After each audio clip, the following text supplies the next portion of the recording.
Field Renovation and Design Committee. We're a little short-handed. There's a FinCom joint meeting between the Board of Selectmen, FinCom, and School Committee. Chuck is at that, and Tom Farrell is at that, so we're going to get started without them. We have all our other members. The agenda tonight is public input. We're going to have a discussion on trying to decide if we're going to go with synthetic or natural playing surface on Alumni Field. Then we'll have another chance for public input, and I don't think there was anything else on the agenda besides that, was there? Update with Gail. Update with Gail first. Oh, update with Gail. Who's with us? Okay. So, all right, thank you. Town clerk's here.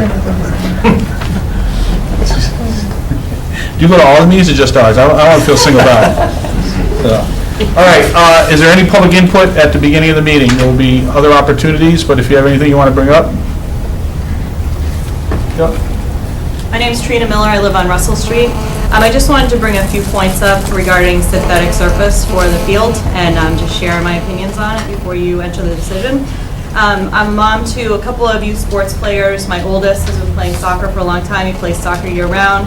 He's one of the tri-captains of the varsity team right now. They've been affected this year by the conditions on Alumni.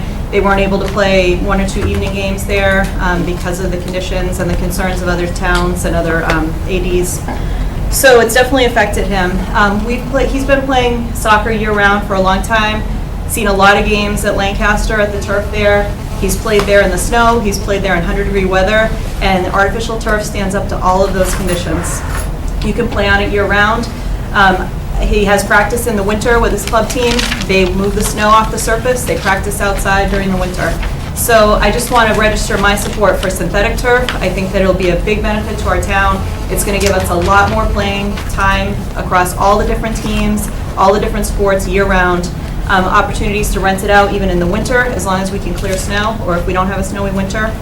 And I think it'll be cost-effective and I think it'll be durable and will serve the town for a long time to come. All right. Thank you. Trina. Anybody else? All right. We do have John here from Gale. Do you want to just give us an update on where we are with what we left you with and when we expect to see you again? Yep, so we got some good input last week in that we presented the preliminary schematic design. We got some detail on that. We talked about the building program, and we took a lot of information back to make a few edits, fairly minor edits, I think, which we've done. We don't have updated plans to present tonight. There really weren't a lot of changes that we needed to talk about in this meeting. My understanding was more to talk about, synthetic versus natural grass. So, I'm here obviously to answer questions tonight and talk about anything you guys want to talk about. Okay, great, thank you. Does anybody have any questions for John? I have one. I don't know if it was asked last week, if it was, I missed it, but the family bathroom that's there, do you know if that counts towards the women's or not? We haven't gotten a ruling on that yet. Okay. Can I ask? And could it be a gender-neutral bathroom as well? Well, yeah, I think Carl is asking if it counts. We were assuming that it counts for part of, it can count as part of the women's room count. Okay. Because we needed, I think we needed 7 fixtures in the women's room total, and there were 6 in the women's bathroom, and then that one we're counting as the 7th. We want to make sure at some point that we can actually use that as part of the count. So we're going to figure that out. All right, thank you, John. Go ahead and use the podium. Yeah, might want to plug that in. So, in preparation for this meeting, Chuck and I thought about putting together a presentation. That would be a good way to start a discussion on comparing and contrasting the costs and benefits of a natural versus synthetic playing surface. So you guys have the hard copy in front of you, and it looked better on my computer at work. Try to make it work. Oh yeah, can we dim the lights? That would be a good idea. I think it's the first one, right? Good? Is it? Yeah, that's good. Yeah, it's definitely better. I can see it. I couldn't a moment ago. All right. So we've got a series of slides here, and the first one we're going to look at is comparing the possible annual use between natural and synthetic. Littleton High School football would play varsity and JV games, but not practice there on any type of regular basis, regardless of whether or not it was natural or synthetic.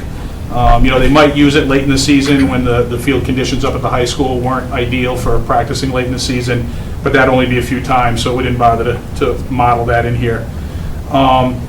Even if we go with natural turf, talking to the athletic director, we might make a determination that field hockey would go down there for practice and games.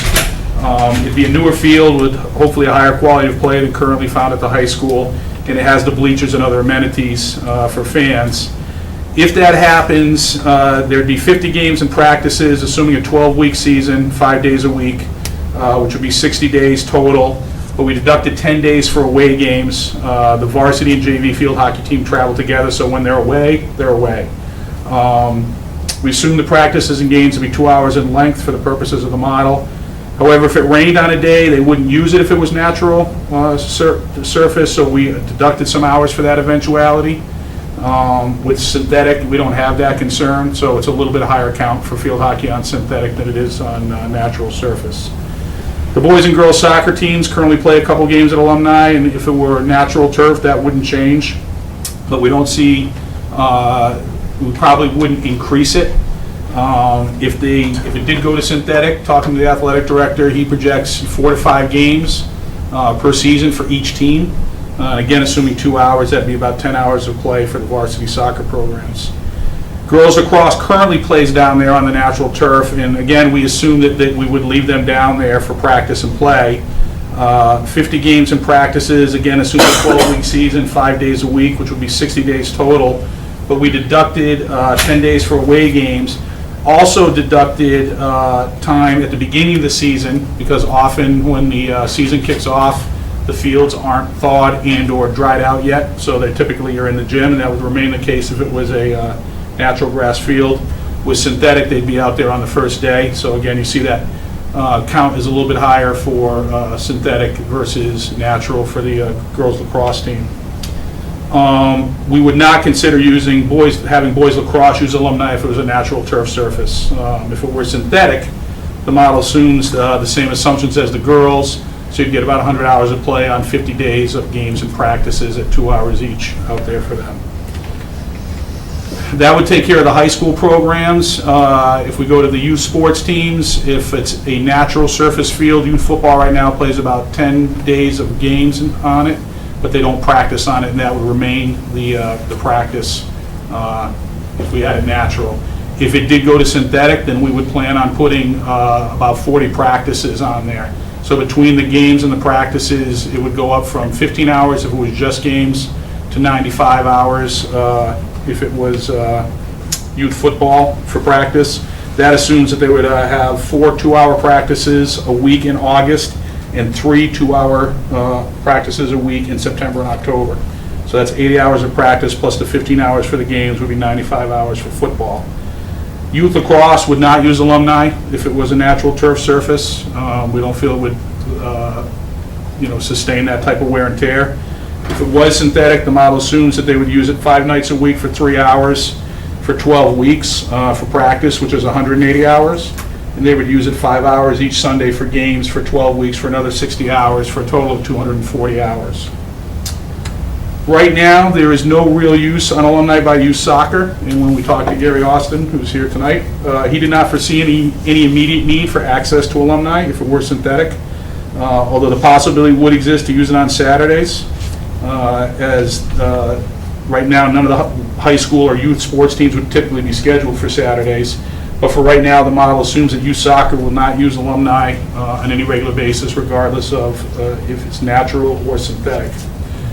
I put a rental figure on here of 100 hours. We've talked in general terms about the possibilities of renting the facility.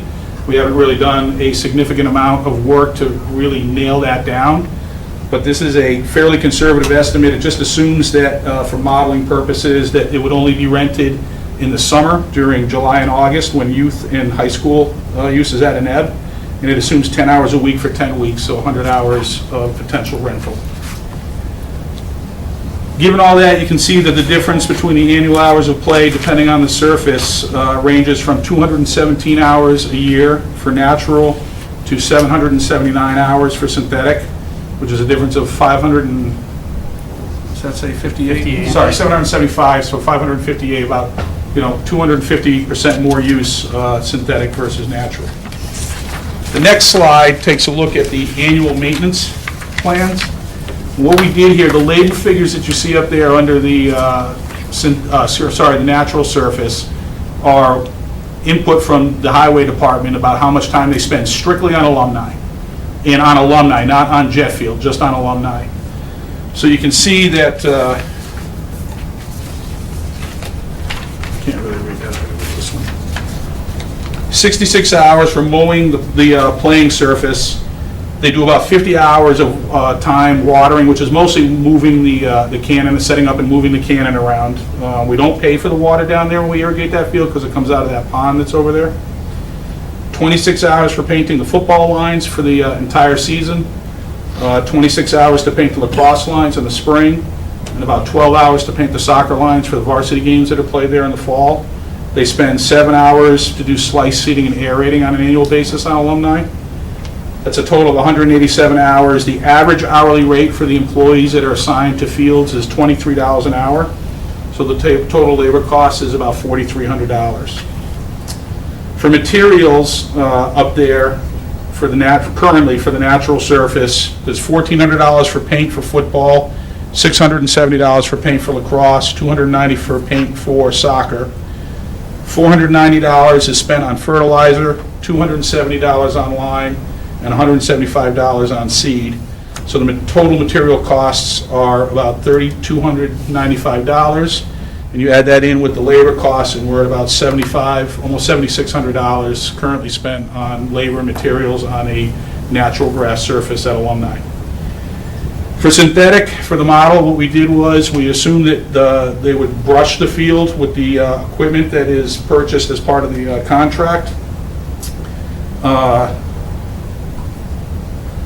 We budgeted, looking at the research, some field owners do less brushing than this. They typically brush like maybe once or twice a year, depending on how much traffic they get. If they get more traffic, they might do it more often.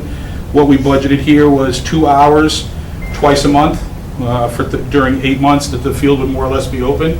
That's 32 hours. We budgeted another 64 hours, 2 staff for 2 hours each, 2 times a month, for other maintenance, which could include picking up debris, manually raking high traffic areas or other things like that. There's one thing that Jimmy supplied to us that's not on the list. Currently, they do mowing underneath the bleachers, and they do a significant amount of weed whacking around the bleachers in the area.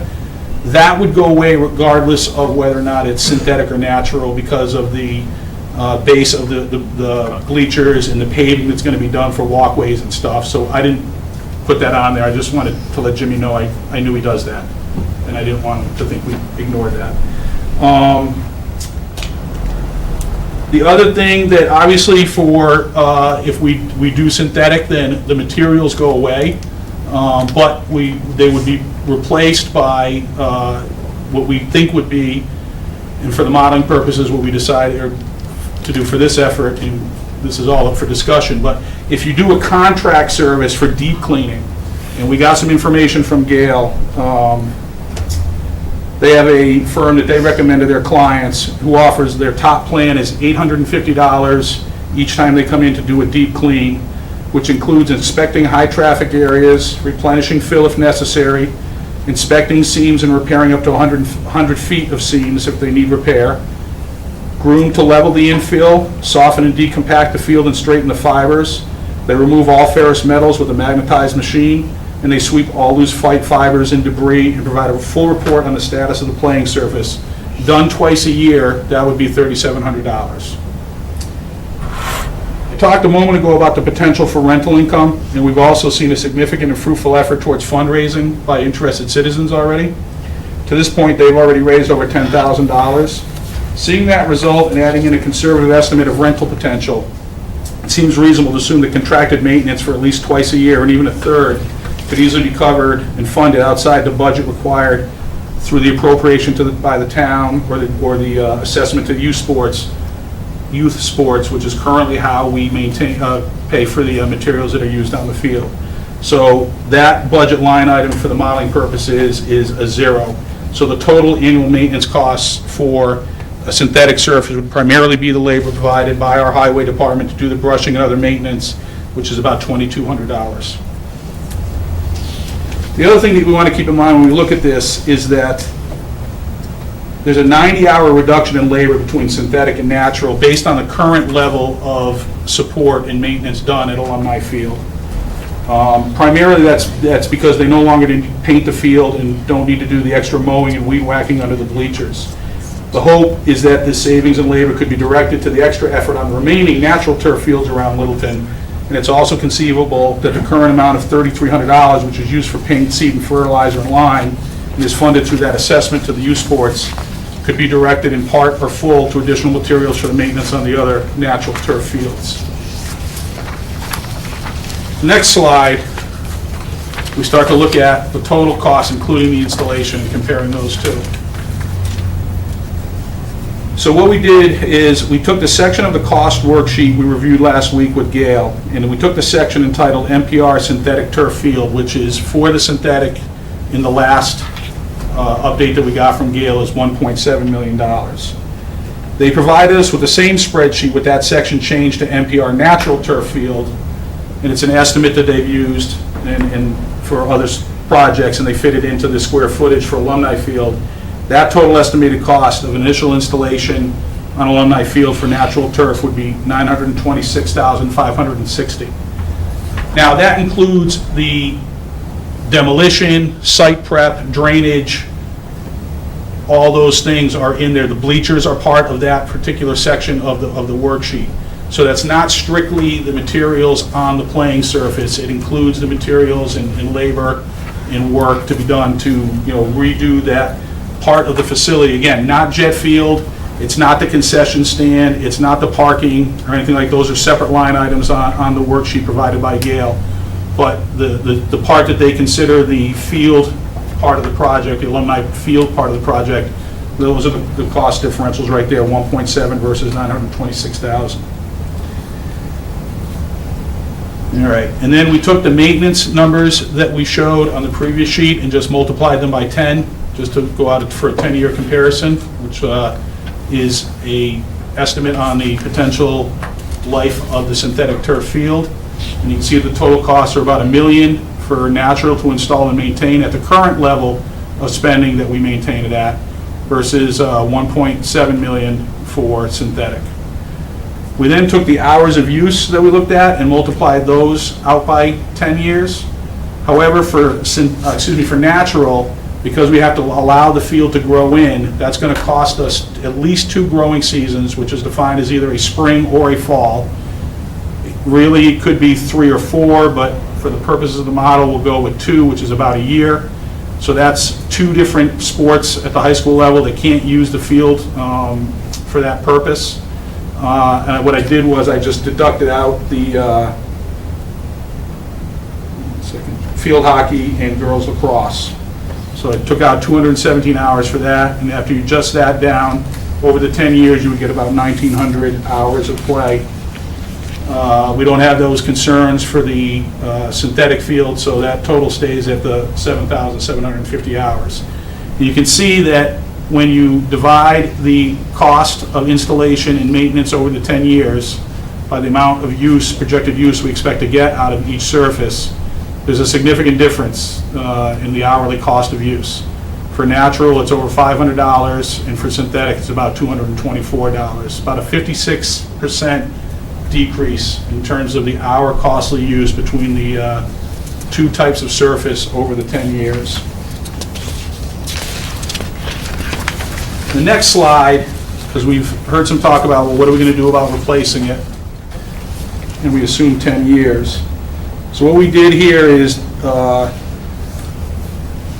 we took a 20-year horizon where we incorporate the assumptions on replacement and make some new assumptions on maintaining a natural field over 20 years. The initial installation costs remain the same, The maintenance figures, the annual maintenance figures, we extend over 20 years. But we added a new line for additional maintenance and replacement. In talking to Gail during this exercise, they indicated that to maintain a natural turf surface, they recommend that the owners budget up to $25,000 a year. Right now, our budget is roughly $7,500 a year, and a significant amount of that is for painting lines, not for the actual care of the playing field. Mowing, seeding, and things like that account for about $3,700 a year. If we want to model 20 years, I think it's safe to assume that we want to put more in spent on annual care and maintenance, and/or assume that there'll be periods where we have to do additional work to keep a natural turf surface up to the level of play that we expect. So we added $10,000 a year over 20 years for $200,000. The $10,000 a year in addition to the $3,700 that's currently spent directly on care of the playing surface of a natural surface at Alumni will put us well below the suggested amount of $25,000, but assumes that we will improve the level of care on a new natural turf surface in order to preserve it at a high level for the 20-year life cycle. For synthetic surface, the model budgets a $700,000 replacement cost at the 10-year period, and then we show those numbers going out over the 20 years where we extend the hours of use by 20, and we still have the deduction for the initial grow-in period. However, again, at the suggestion of Gail, we've added a line for rest. A typical maintenance plan for synthetic for natural suggests giving the field a period of rest during a growing season, which is a fall or a spring, every 3 or 4 years. In order to do this in this model, we assume that field hockey and girls lacrosse would alternate taking a season off at Alumni every 3 years. So field hockey would get 1 season off at the 3-year mark, then they'd be okay for the next 6 years, but at the 6-year point, lacrosse would get a season off and we'll go back up to the high school for a season. And again, it's to get that rest in there, which is part of a typical maintenance plan. Doing that would mean a reduction of roughly 87 hours every 3 years. 6 times over 20 years is a 522 hours that we knocked off for usage for rest of a natural grass field. That gives us about 3,600 hours of use over 20 years. The synthetic field, we have the 15,500. We don't do any deduction for growing or rest. The replacement can be done during the summer when the field is not being used by high school or youth sports. So over 20 years, you would see about 3,600 hours of use for a natural turf field compared to 15,500 for a synthetic turf field. And the hourly cost of use has gone down. You want to go to the next slide, Mike? This just puts those 2 slides back to back. You can see that for both fields, as we go out over time, we're getting a better deal on both surfaces in terms of the hourly cost of use. But still, the synthetic is significantly lower, again, about 55% lower than it is for natural.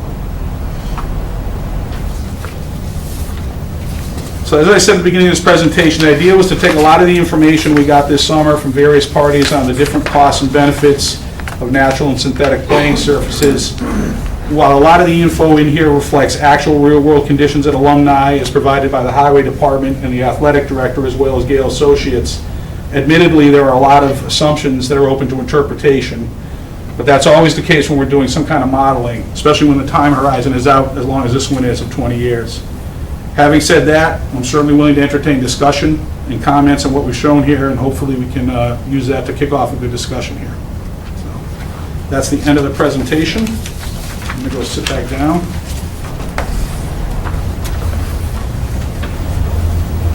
Thanks, Mike. Yep.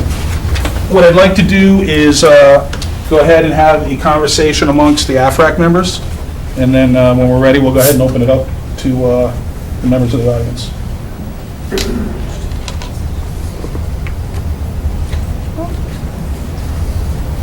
This was helpful. It's a good analysis.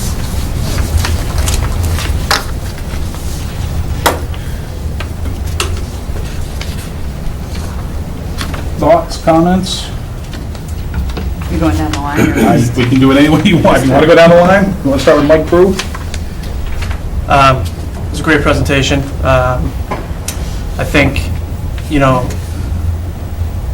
when, I like the fact that we looked at the hourly rate. Obviously, natural grass is cheaper to install, and, I think, people get the impression that it's cheaper in the long run, but I think given the situation in this town with field shortages, I think we want to try to put as many people on that field as we can, and I think the right way to look at it is look at the hourly rate, and those numbers speak for themselves.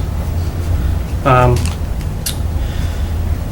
think the fact that, we're looking at 17 high school teams that Mike Lynn pointed out the other week that would benefit from synthetic. We have alone 13 youth lacrosse teams that would be arguably the biggest beneficiaries of a synthetic turf field. And that doesn't even take into account football. I don't know how many football teams there are exactly, but, we're looking at over 30 teams in town, just in our town.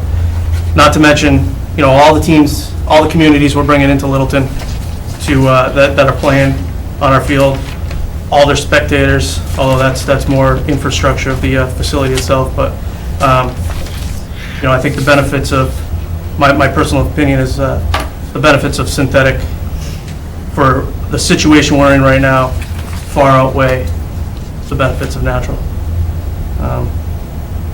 So those are my preliminary thoughts right now. First of all, definitely really informative, and I appreciate all the I can appreciate all the assumptions that have to go into something like this, and I think it paints a good picture of where we're at and what we're looking at down the line.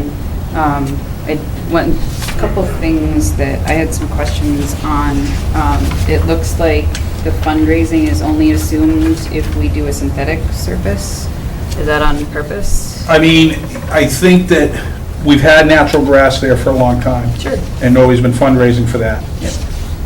I didn't want to make the assumption either way, but when the people that I've talked to about that have said that they are looking to hire outside, if they were going to do something, they'd be looking to help fund outside contracting. Okay, which could be done with either surface. It could be, I just, right, we it haven't absolutely heard could be, but officially I don't think. from them that I Right. know of, We so haven't, I I know. don't have that information. Right, it is an assumption, and we could put that Yeah, dollar amount in there is about yeah, it's 3,700, we're not. But again, fundraising's not the only way of doing that. No, for It was sure, and I the- wouldn't assume right. the thing, I It wanted was to get rental the, income, exactly, could also. I just wanted to get the background thought, Right. I'm not trying to nitpick a number Honestly, that I we're. think it's more along the lines of, it's a good question. Would the fundraisers be thinking that they would get out of business if there wasn't a synthetic field? We'd have to ask Right. them, and I don't want to put them on the But spot. I think tonight. bathrooms too have been talked about and some other stuff. Yeah, I didn't put that in there. We've been talking at Yep. this, at the school department level about that, and we think we have some ideas about that, but we're going to talk Sure. about that at a school committee. Yeah, meeting. it's premature, I Right. agree it's premature, Yeah. I'm not trying to hash this out Right. with you right No, now. that's It was fine. just something I noticed. But I think that the rental possibility, again, it's a Yeah, and small that would number. definitely be synthetic Exactly. and not natural, and That's right. I get That's that. exactly. Yep, that makes sense. Synthetic field painting for soccer, I think that would still need to happen, because we talked about stitching only a couple of sports. I asked Gail, and they said Yeah. the plan that they currently have has soccer stitched in there. Okay. That's why I put it like that. If Okay. I'm wrong, then you're right, that would go back in. And if you do need to paint it, then you can get the season-long painting, so they'd be doing it once as opposed to every mow. Yeah, no, I mean, for it's, sure. what is it? It's only $290 for the materials. Yeah, we're not talking big bucks. Yeah, so, I think yeah, I- again, you're right. like- It's assumptions, there's no question about Yep. it, and we can certainly tweak it if we Just feel. asking if Right. things had changed in general. I did, because they're right never- now, my assumption on this is that we're gonna stitch it. But that, I don't wanna Be make. busy too. Exactly, That was it's like, our- I that might was say, our wait a minute, I don't conversation. wanna stitch it, like, unless everybody else agrees, somebody might say, let's continue painting it. It's one of the things the field turf rep said is too many lines and Yeah. makes it look. That was the exact basis Yeah, for my I thought about that, and I did ask the So, we question, decided something. and they answered it in the positive, so I said, I'm just gonna Yeah. leave it like that. then, and we'll figure- No, we it's can figure fine, it and out again, later. it's, we're not talking major bucks, it was Right. again, just something I noticed.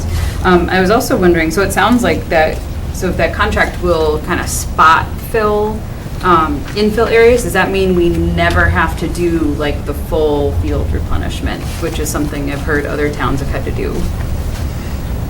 I've not heard of other towns having to do full field replenishments. Usually Okay, Wayland it's- had to do it. Yeah, usually it's around like the goal mouth areas, things like that, and, They had to do their most whole towns do. field. Who was that?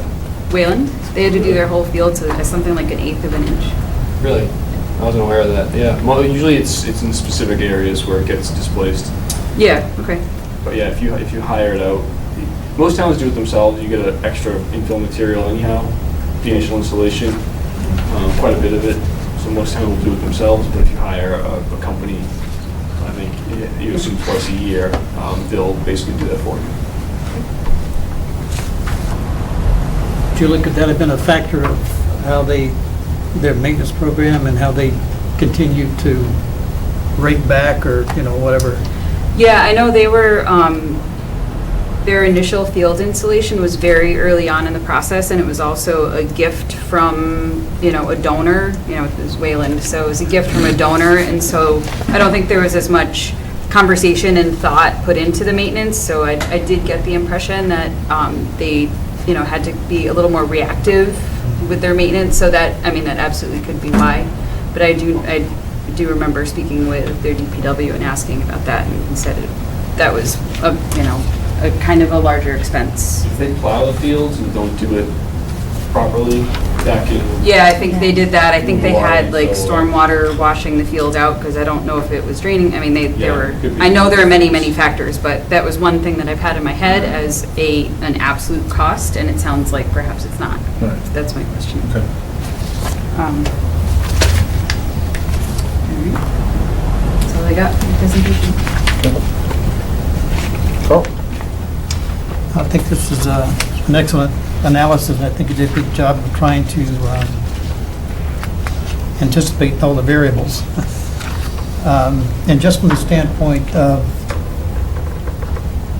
the added use that we would get on that field and the pressure it would take off the other fields, to me, sounds like synthetic is the way to go.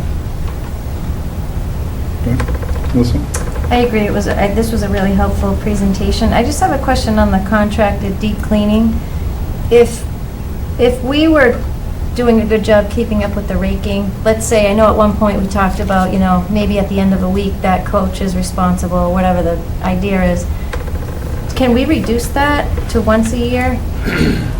I mean, is this just... It's something that a couple of contractors are now offering, and I think a lot of towns aren't probably taking advantage of Yeah. those services, and they're doing it themselves, and their fields are holding up pretty well. But for, I think it was like $2,300 or $1,300 each time. 1850. Yeah, 1850. Each time, it's becoming a little bit more popular. Yeah. A little bit, they run magnet over it.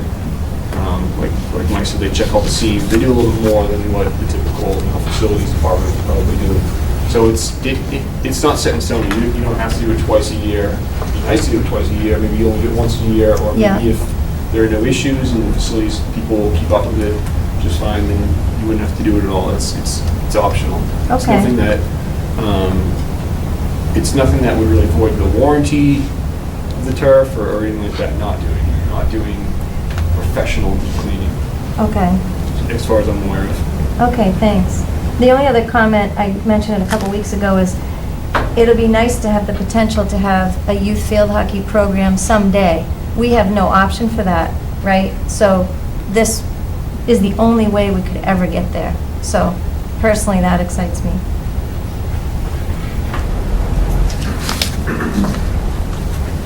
My comment is,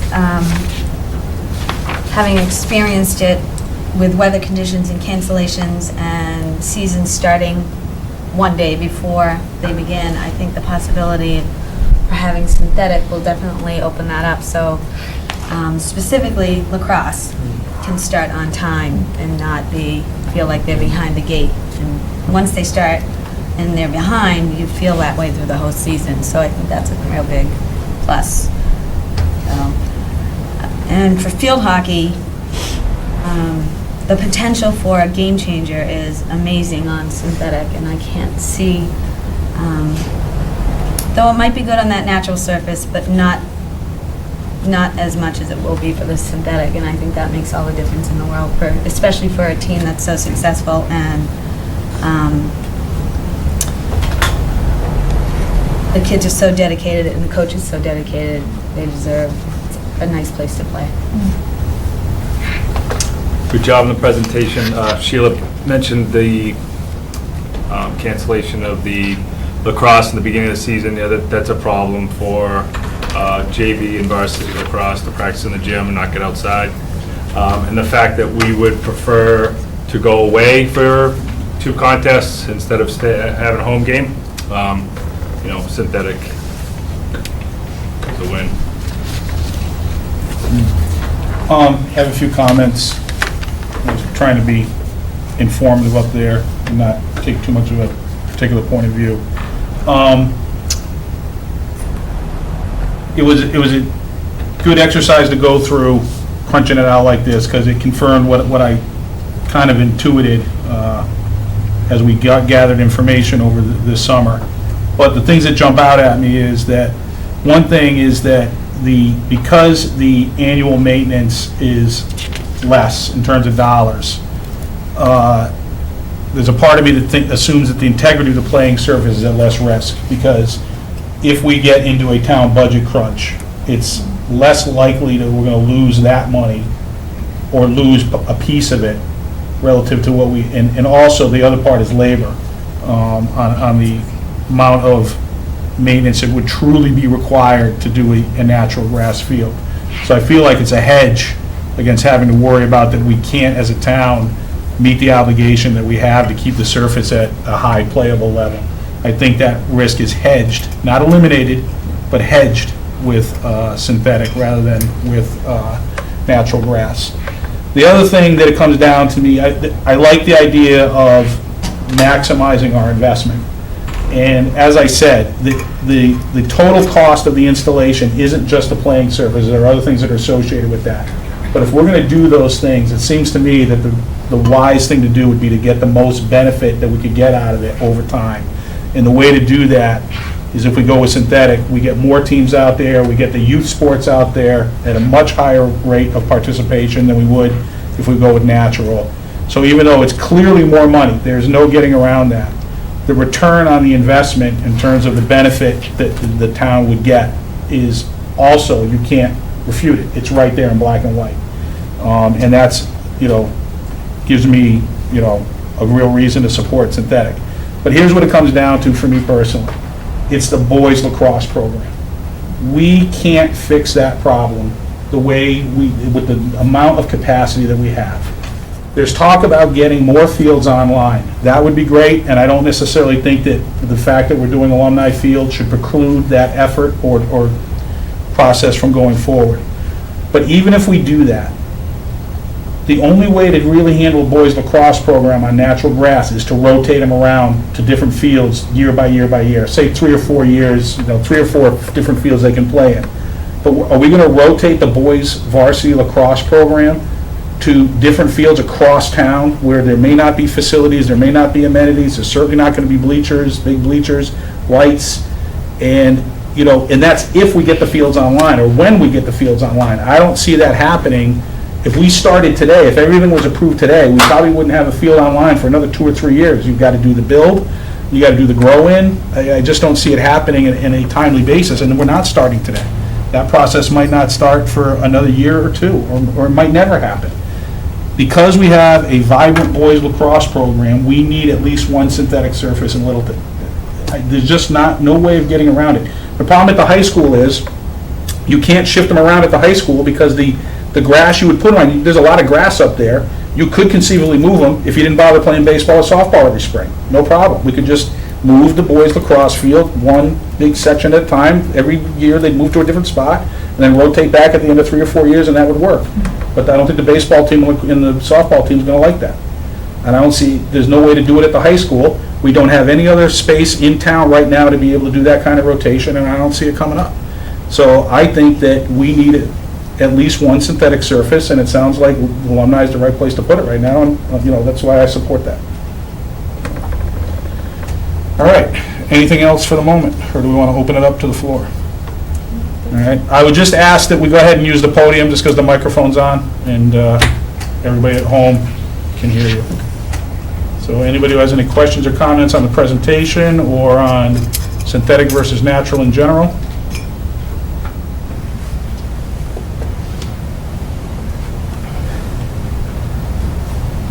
Jen, do you want to come and use the podium? Mike, can you run the microphone back to Jen?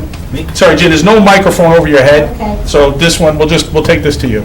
So, thank you. I was really looking forward to seeing this kind of comparison. It's very helpful. I had the same question as Julie, so that's already been answered about the fundraising being attributed one way but not the other. Two pieces of equipment were mentioned in in last week's meeting, and one of them, I think you just mentioned now, would be part of the contract. So do I understand that would be part of the 3.3 million projection? Yes. Okay, so is there any upkeep or maintenance associated with that, and who would be responsible for it? Does that figure into Right. any of these? I'll let John give a little more detail, but what it is it's basically a attachable, it doesn't have an engine. You tow it behind the tractor, and it's there's no moving, there are moving parts, but there's no engine on it, and it's like a big rake, right? Big break and brush. Yeah. But that's part, that wouldn't cost additional money? What is the cost if you were gonna buy one of those, just because you felt like you wanted two? Maybe $2,000, Okay. And what's the lifetime use of them, like? the life of the field, 10 Okay. years at least, I Yeah. would say. And what about the second piece of equipment? I missed the name of it on the video. I couldn't quite get it. Is that something that's essential, or is that something that we would be renting the service of through one of these other companies you mentioned you might contract with? Do you know what I'm talking, what You piece might of be equipment talking I'm about talking about? You joked about, oh, yeah, that would be nice if the town would fund it. I think it was like a Gator, like a John Oh, Deere no, Gator. Oh. he's talking about buying a John Deere tractor. Yeah. He was making a joke. You need Okay, so something that to was actually tow not, the brush. okay, so that wasn't a real plan. Okay, We have stuff to tow the brush. okay. Received Earth tires, I think, for it, right? Yeah, we might have to, And in terms of jet field, was your assumption that irrespective of the surface for alumni, the maintenance is going to be the same on jet either way, so you didn't figure that in? Right, so the information I got from Jimmy Clyde just showed the alumni stuff. I see. So I just left the jet stuff out of it, because right now, jet is gonna be natural, that's what's in plan right now. And the maintenance on that was separate from the numbers Jimmy gave me for alumni, so I just left them out of the model. And so your assumption anyway was probably that it's going to be the same either way, whether alumni is synthetic or natural, jet would be, Right, would be grass. maintenance would be the maintenance. Maintenance would be the maintenance, right. Is this the time to ask, or tell me if it should be held till later, why jet is being considered for natural, but alumni for synthetic? So it's a good question. I would say that we should have that discussion because it's an interesting question. And like in my mind, I'm thinking, gee, because if you made it synthetic, then it becomes like another area you could use for like a little kid's lacrosse practice or something that maybe you wouldn't do if it was natural. I don't know if that's the case, but it could be. But I think what we'd like to do is maybe, we're going to have more discussions about the actual details, on the final details on the design, and I would love to have that discussion then. Okay. So let's do that.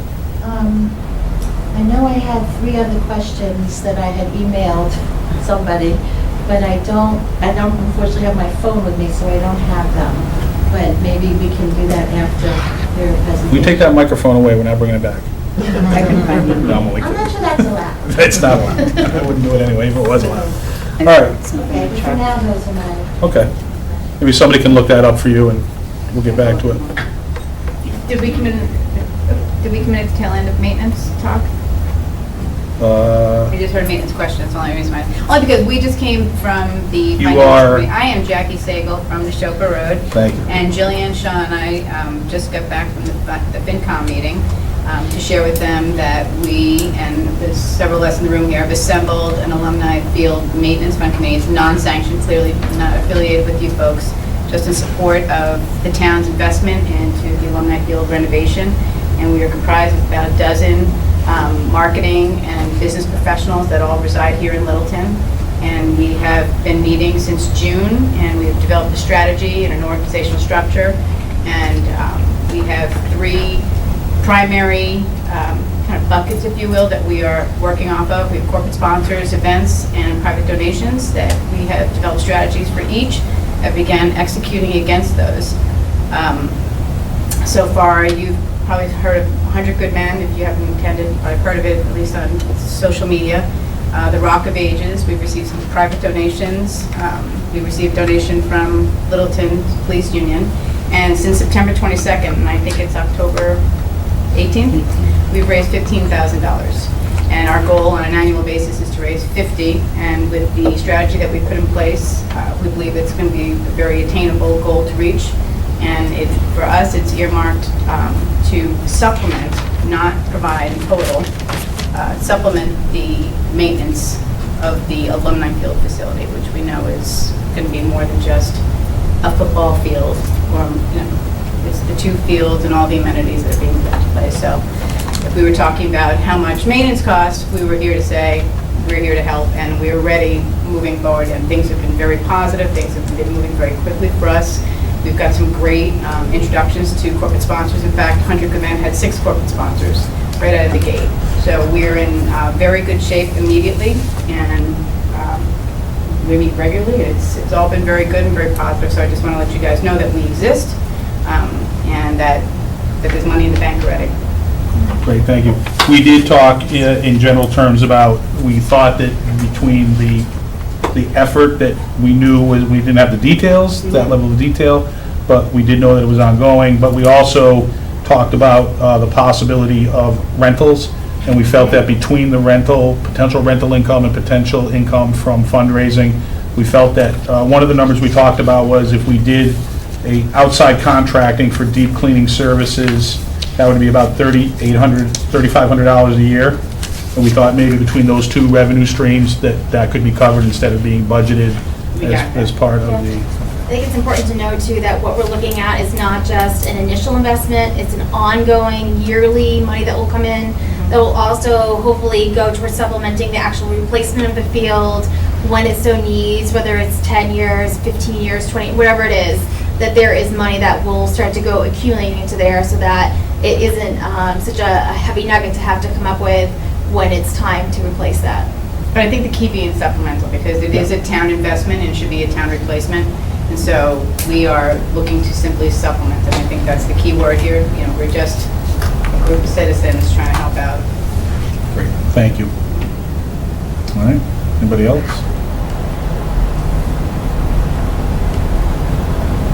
All right. Jan. Oh, sorry, I Jan. remember to You- my questions. I actually found. Let's see if I can find them. Oh, and tell me if you want to hold this for later about funding. I was a little confused listening to the tape, watching the tape, about whether an override vote is being considered for So funding. that question needs to be asked at the Board of Selectmen and/or the FinCom meetings. We're not going to strategize, it wouldn't be our charter to strategize about how to fund it.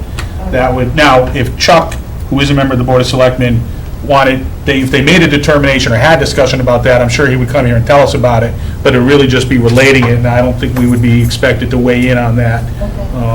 So that's the great question, it definitely needs to be addressed, but that's a different forum. Yeah, and I would think the voters will want to know that before yeah. they vote yea or Yeah, nay. that'll get definitely determined prior to town meeting. I'm a little confused about the funding of a replacement, which I think you said $700,000? For the modeling purposes, that's what we put in there. For modeling purposes. I'm a little confused about, does that money have to exist in 10 years? It doesn't have to, no. That would depend on how the town wanted to look at their capital plan for this facility, along with all the other capital issues that we have both annually and more periodically. Like, for instance, we build a school, we don't expect to have to replace it for 30 or 40 years. We don't necessarily save for that, but it's on the plan. Then there's smaller capital items, like we know we're going to need to replace DPW trucks. we know we're gonna need to replace roads and sidewalks. So that kind of rolling capital projects get addressed year in and year out. And then periodically, as a town, we address, hey, we need to, refurbish this school, or, the library's ready for, an upgrade, or whatever it could be. That's when they get into discussions about, do we fund it inside the levy, outside the levy? Do we start to save for it? Maybe we can't save in total, but we can save 30% of it, then we only have to bond 70% of it. All those things get figured out by the Board of Selectmen, the FinCom, and, all different strategies, and there's pros and cons to both, and depending, because sometimes if you do it inside the levy, it puts a lot of pressure on the operating budget, because every dollar inside the levy that you spend on capital can't be spent on teacher salaries or, police officers. But at the same time, if you go outside the levy, then our taxes go up. So all those things really get sorted out at the FinCom and the Board of Selectmen meetings. Is it going to be a school budget item, or is it on a town capital? Has it For been sorted replacing out? the field, typically Like, when they're, yeah. for a facility, it would be its own entity on the capital budget. Yeah. And then it would, the school would have input about, what do we think we need to do? What would we benefit from it?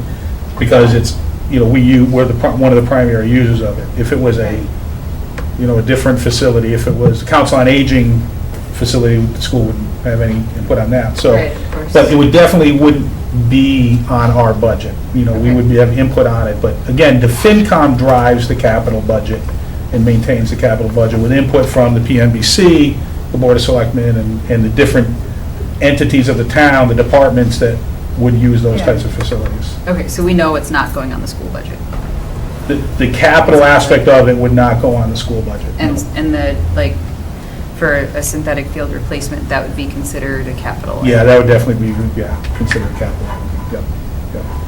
And it's highly unlikely that they would put a fund in that says, hey, this is our account for replacing the synthetic turf at Alumni Field.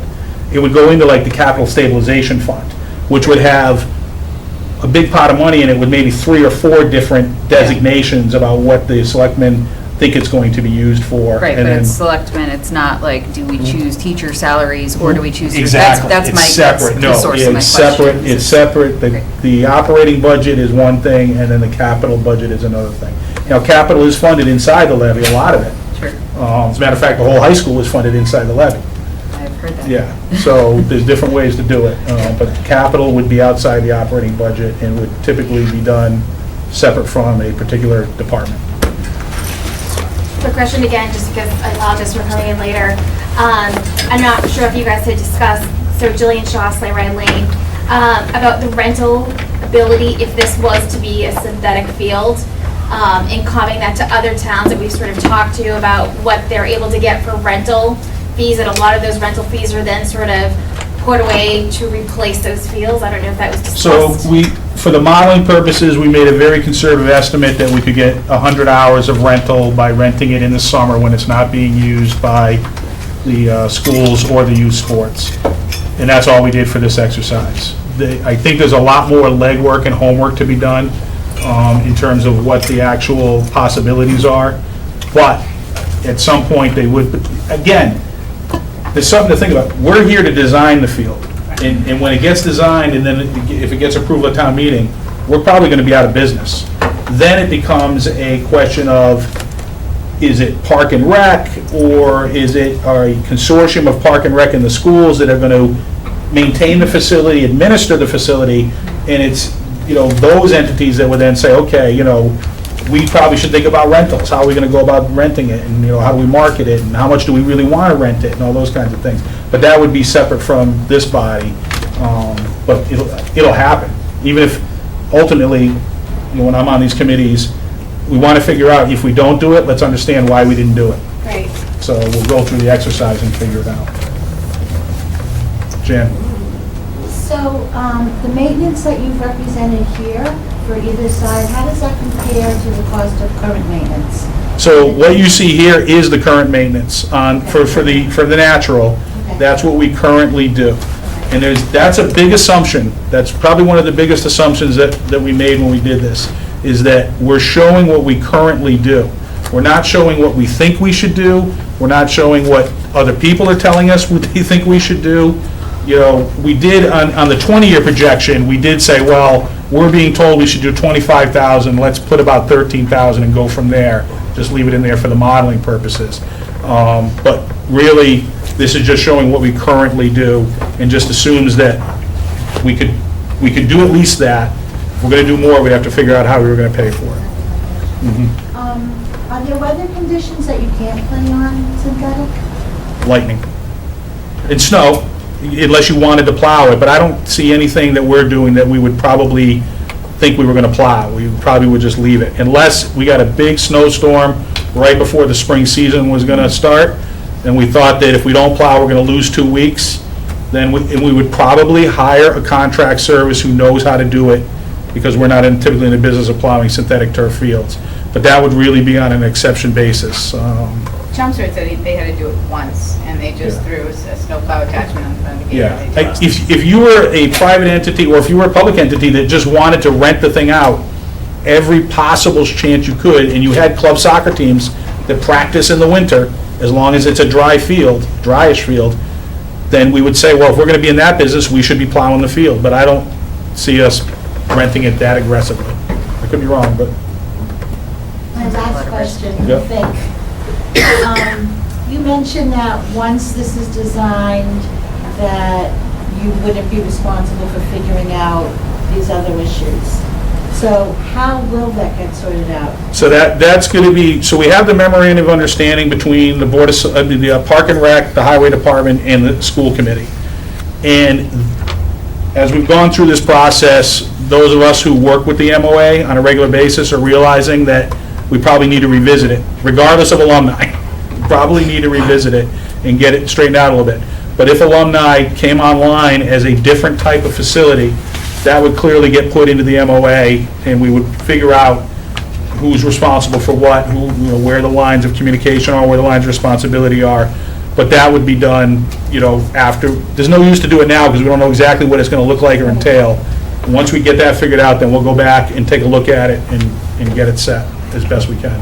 If, and I know this is unlikely, but if alumni were to be natural, it sounds like there would be additional maintenance needed, and so that would also, I assume, be part of a revised Yeah, MOU? for sure, yeah. All right, thank you. I think that's it, unless I think of Thank something you. else when you talk. Okay. Thank you. Anyone else? Can I just want to make one point. When we're talking about replacing the turf at the end of its life, we have a $300,000 item for the infill, alternative infill. By then, we'll know if crumb rubber is safe. The testing is supposed to be done end of first quarter next year. Or So there could be another technology that we don't even know about. Sure. That's more cost So effective and that's, just as you know, we resilient. could be looking at a $400,000 replacement Yeah. instead of $700. Yep. FYI, EPA actually said that the investigation as designed is not going to answer their question. Oh, perfect. Yeah, so it could be a Sorry. little longer. It could Is it be a government little agency? longer. I don't want to belabor Well, this point at all. Yeah, but either way, I 8 just years down the heard that. line, we'll probably know. Yeah. But talking about the possibility that we could use crumb rubber in 10 years, or if not, a EPA different type of technology that we don't know about, then maybe the cost isn't quite what we're projecting it to be. John? And also, depending on what infill is chosen, it can be reused. Right. If it's TPE or Right. environmental. something like Yeah, that. that's an important point. When you talk about replacing it, what you're really talking about replacing is the fibers. And it's conceivable that you can reuse the existing infill. You might need to augment it to a degree, but it's very conceivable that you could reuse the infill, or a lot of the infill, way beyond 10 years, because that doesn't really degrade. You lose it, right? Conceivably, it could go away to some degree. But And just on top of that, they actually, I was talking to the field turf guy this week, they use the fibers they take up, they recycle them to coat some of their other alternative infills. So it is, you know, it's not a huge It's an emerging landfill technology. dump. Yeah. It's, you know, Yeah. it's, a lot of it's recycled. Yeah, it's an emerging technology, an emerging field, for sure. So, Erica? Yeah, I just had a couple questions about, what did you assume as the amount of money for the rental that? I didn't. Okay. You know, I just wanted to put that we could rent it, when I was thinking about it, I said, well, let's say $100 for 100 hours is $10,000, and leave it as simple as that.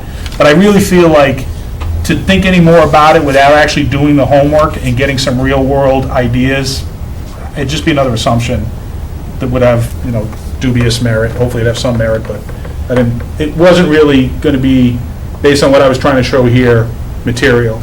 I didn't want to let it be material, because there would be too broad an assumption, so I just kind of left it off. That estimate is pretty accurate, however. Okay. Westford has a large tenant that, because they rent so much space, they pay $100 an hour.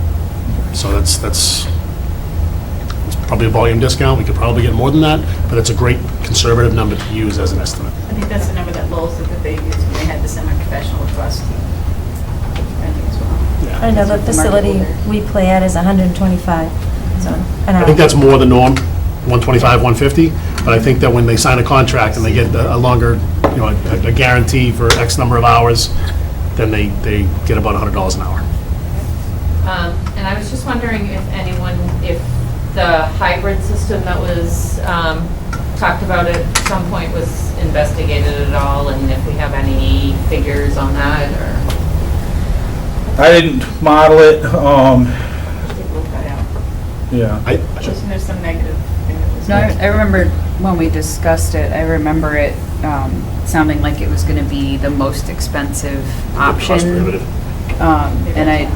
And I remember, following up with Ian Lacy to ask, again, just for my information. And so I have not personally looked into it further, but it was because of this discussion that it sounded like it was the most expensive option. You would need to do the grass maintenance. Yes, the grass would be stronger and would be able to hold up to more, but you would still need to do the full grass maintenance, and you would need to replace it in 10 years. And so so that was the information that I got from, our one meeting talking about it, and then following up with Ian. So that's the information I have. And the only place that it's sounds like it's been successful is basically for-profit organizations. Wembley in Europe. Stadium? Yeah. I mean, it sounds like a great option. From an infill, having to wrangle Hybrid. infill, it sounds, but on a municipal budget, it just didn't Wasn't feasible. seem like reality. Yeah.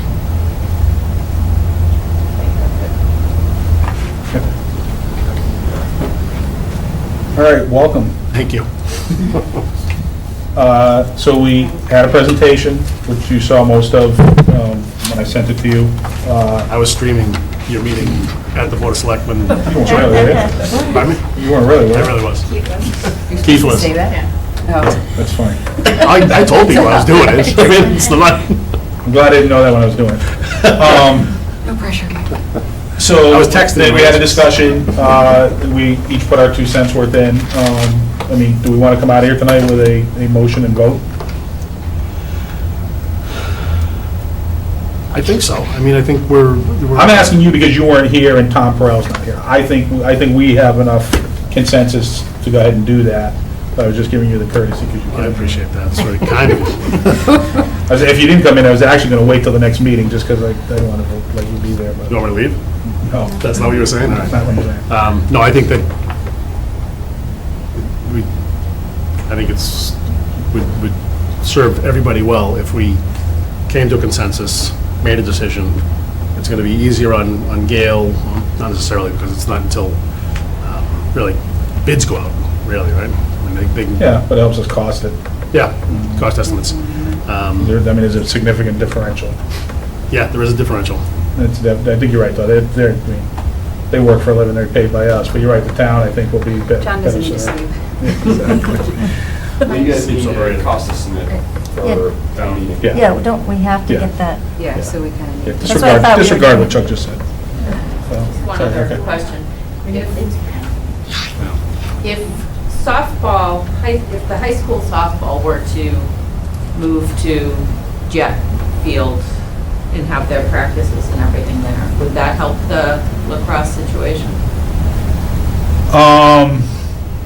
Mike Lynn, what do you think? No. Can I just clarify the question? Do you mean high school softball does all of their practices down at Jet? Because Yeah. Gary's point is they would open up a section of the outfield that you could conceivably put use as another space for a lacrosse team. So we'll eliminate the now softball you've field at the got- high school. Yeah, so now you've got an opportunity to maybe do some rotation and allow. Not necessarily eliminate it, but Right. let them use that so You that. can do it like for a year, and then they could come back because you would move the lacrosse team to another section of Oh, I grass. see, yeah. Or they could practice I think there and play You one of can't games. you can't move the lacrosse, boys lacrosse there because it's the wettest field in the town. So that's the reason that the high school softball team goes to jet at the beginning of the season is because the high school softball field is so wet.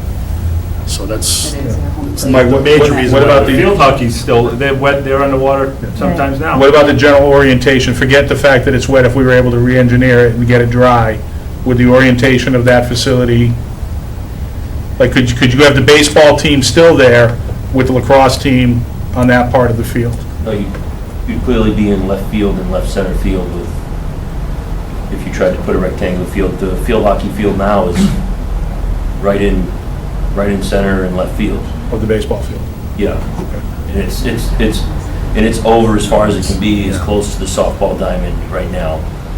The other thing is we have a middle school softball team that uses the middle school softball diamond. So I don't know where they would go. All right, great, thank you. On top of that, you'd be impeding on youth softball. Ooh, All right, I had a few more things that Yeah, I wanted go to ahead. talk about. If we're Absolutely. thinking about a vote. I just, some other considerations, so, we've heard a lot tonight about increased usage, and for sure, it's a absolute large, massive checkbox in the synthetic column. The reduction in watering is another big one, and I think, with the droughts that we've had, a reduction in watering is a real benefit. And also the reduction in herbicides, pesticides, and fertilizers is another big one. I know it's, we actually are seeing a lot of states now that are starting to ban chemicals on fields, like Connecticut is starting to have to do some like organic grass by force rather than, so those are some clear check boxes in the synthetic turf column. I think those are good. I also wanted to, I think it's no secret that, grass has been, the area that I've focused on more so. And so I wanted to share some of the things that I think are pros about a grass field that synthetic fields will not do. Things like attenuating, blood, vomit, phlegm, skin cells, Gatorade, feces. Grass biomass traps and holds water, so it helps with flooding. It helps to recharge your groundwater. It allows for more infiltration, versus having a drainage system and an outfall. And so from a flooding standpoint, from a control of your, rainwater, it makes a difference. And then the plastic pellets eventually will make it off the field and also wash into the waterways, which is not ideal. The heat dissipation and temperature moderation, there's no question that grass dissipates it rather than a synthetic surface. Grass reduces atmospheric carbon dioxide and produces oxygen. It's a plant. According to the Sports Turf Management Association, a degraded grass field is actually more playable and safer with respect to concussions than a synthetic field. And this is not from me, this is from the Sports Turf Managers Association. So if we're going synthetic, we need to maintain it, and we need to make sure we maintain it. And then I just wanted to note that, organic athletic turf care without the chemical pesticides is something that's taking off in a lot of communities around the country, and I'd like to just keep that in mind as some, like, people we can learn from, such as Connecticut. And so, so those are the things that I think are, not captured in the use, and, for sure the use is an issue. And then also, synthetic fields are plastic, and so they're petroleum. And so even without the infill, the fields break down to some instance and get into our air and our water. And so, these are things that I am not, make me not a fan of synthetic turf. These are the things that have made me dig in my heels for a while. But that being said, I recognize the situation our town is in. And I also recognize the need for, perhaps more than one piece of technology for a field surface. And so, although I would really like it if we could do grass at Alumni, and I think we should be looking at other fields, because I think even regardless of what we end up with at Alumni, I think, I think there's a pretty strong case to go with synthetic as well because of the usage and the money, and especially if we are, fundraising and supplementing it. The thing that concerns me is 10 years down the line,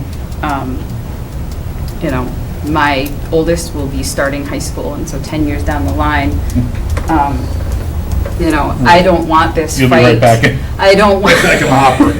And to be honest, that's a big concern for me, is that, I'm seeing, this fight to kind of keep everything together. So I just wanted to provide that. Personally, I think a lot of the points you raise go beyond Alumni Field. They are something that things that the town should be addressing and considering as they strategize about. I mean, if we have other fields we want to take better care of, we're thinking about adding fields because we think we're growing and we're going to need the additional capacity. Yep. Then now's the time to think about, if we're going to do it, let's get it right, or get it more right than we've been able to in the past. And a lot of those issues are really salient issues relative to that. And, It is.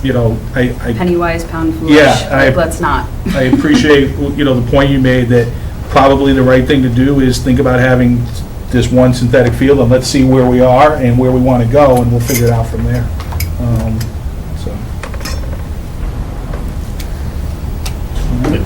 Good points. Just one quick follow-up to that.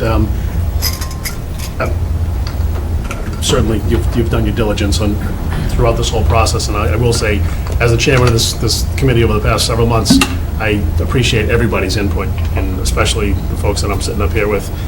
Thank you all for your time, your effort, your energy, and it's been a long summer, but we're nearing the end of the road, and I appreciate all the time, effort, and energy everybody's put into it. So I am not going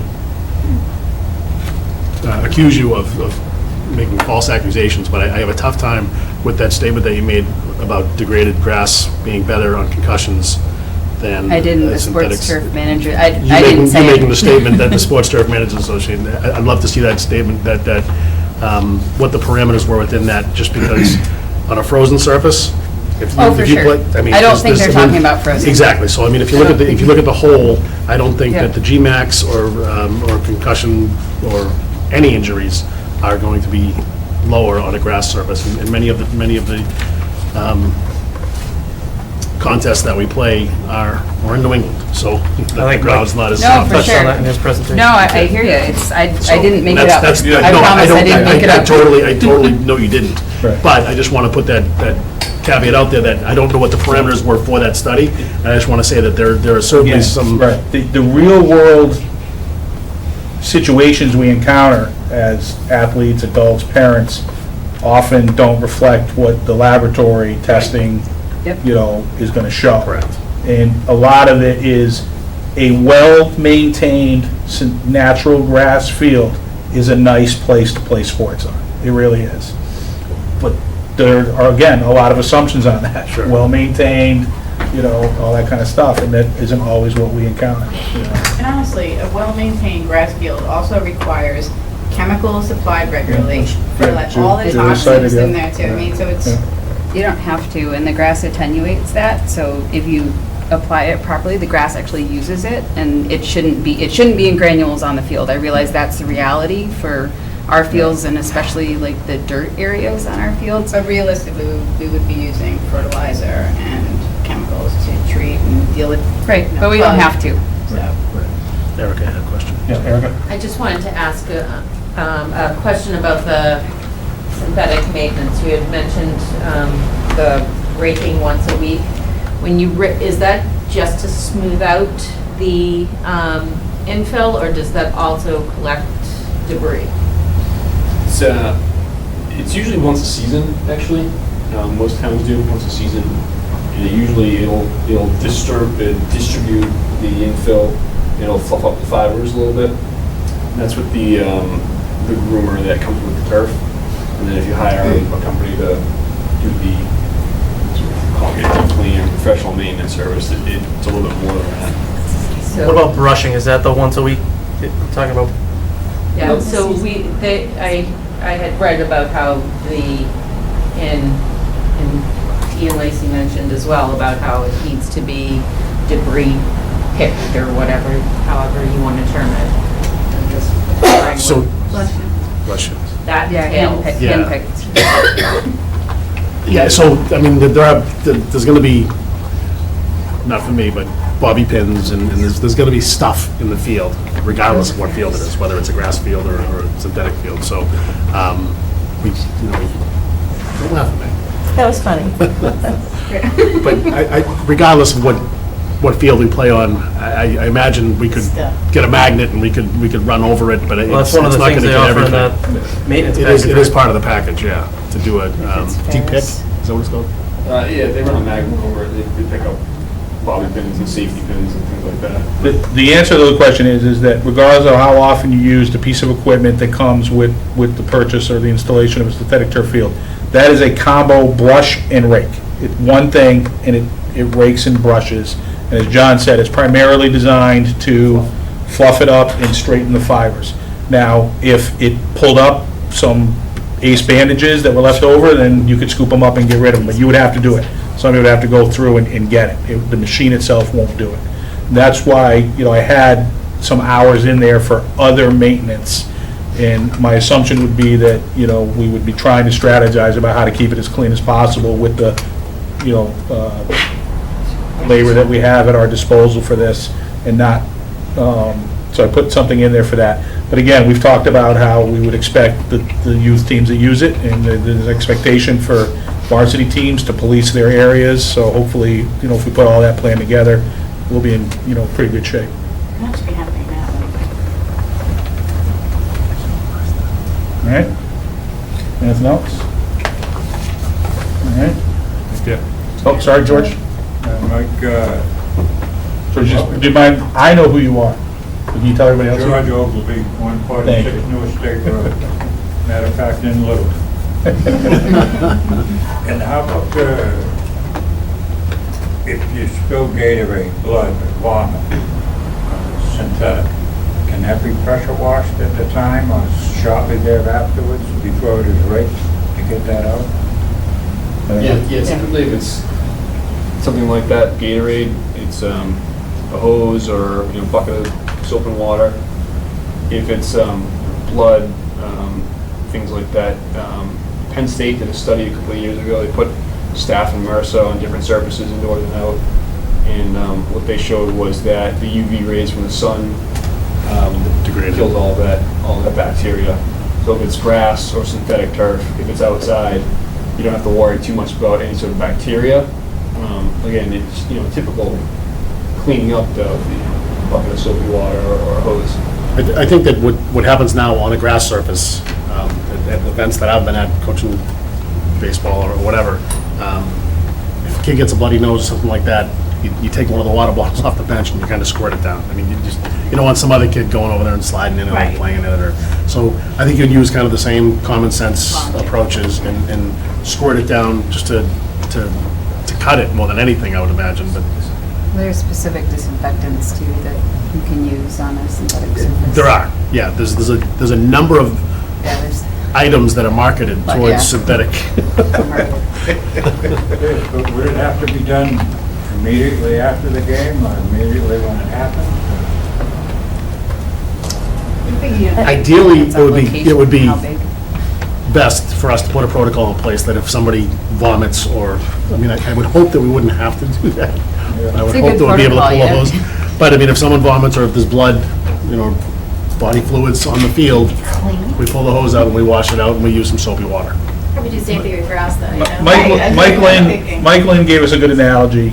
when he was talking about synthetic turf field. He said it would be, from a scheduling aspect, it'd be like a gym, where you would stack practices and games on top of it. And like a gym, if somebody vomits because it's a wood floor, it's got to get dealt with. There are materials and protocols to deal with it. I didn't know that because I mopped up vomit one day, and the custodian looked at me like, "What are you doing? You just throw this stuff on it." It's like a, sandy, Oh, so powdery it stuff. dry. Yeah, it dries right up. I'm like, wow, that would have been a lot nicer. The way I did it. So, we got to train the people when they're doing it to do it the right way, but I think we could, those things can be dealt with. But it is, you would want to put the protocols in place, because ideally you would deal with it as quickly as you could, and not, the grass, you would say, like you say, well, just don't go over there for a while and it'll be fine, but I think we would be a little more, have a little more intervention if we go synthetic. Jan? Thinking about town meeting, and I have a comment and a question. So what will actually be presented at town meeting? Will it be any details about the final design, about your cost comparisons, how you came to your decision? We will talk about that, but the assumption would be that we will do some type of presentation. It probably won't be exactly this. It'll probably be some of this and some more of the things that we've talked about and information we've gathered, and a explanation of the process we went through to get to the consensus that we are going to get to, and about the pricing and things like that. But there will definitely be some type of presentation. Yeah, so there'll definitely be something, if I can, Jen, there'll definitely be something about the number, because we're going to be going to town meeting without bids. The fire department is going to have bid documents that'll be opened on the 25th of October, so they'll have bid documents to present, to say, this is what our number is.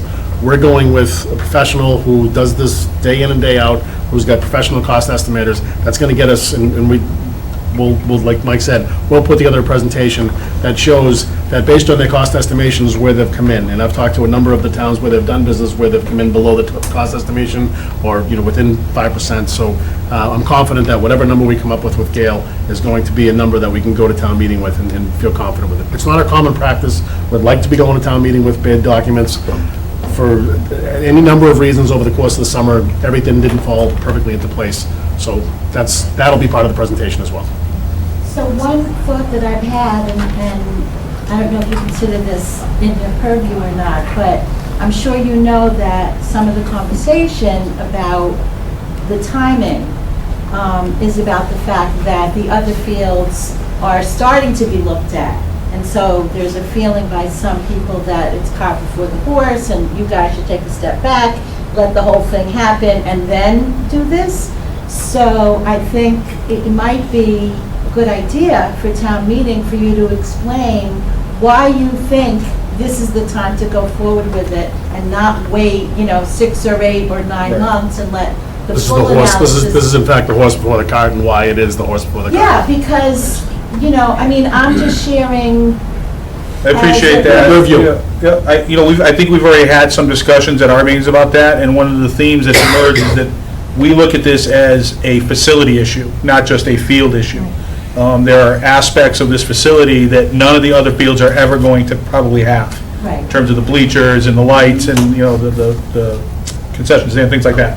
So that goes a long way towards, from our point of view anyway, helping us understand why we want to do this now. And then when you look at the, if you do go with synthetic, how many teams and athletes are, benefiting from that, I think that'll I'm go. just sharing with you. Yeah, I appreciate that. As a citizen. Yeah, we appreciate a that. question that I think people will have. Yep. Once you sell people on why you're picking one surface over another, why is this the right time when the whole analysis has been done? Good point. So that's just, I Thank just you. think it'd be a good idea. And I just wanted to make a comment, and I know it's not a lot of money, about the renting of the space, that I don't know if anybody's done a market analysis to determine, is the fields already saturated? Not our fields, well, a lot of our fields are saturated, right? But I mean, is there really a demand? That's for why it? I didn't want to put a huge number on there or make a rash assumption, because that's a very good point, and we don't know. So Right. rather than count on it, let's just assume, let's make a lowball estimate, and if that's what we get, is we get. We get more, hooray. Good for us.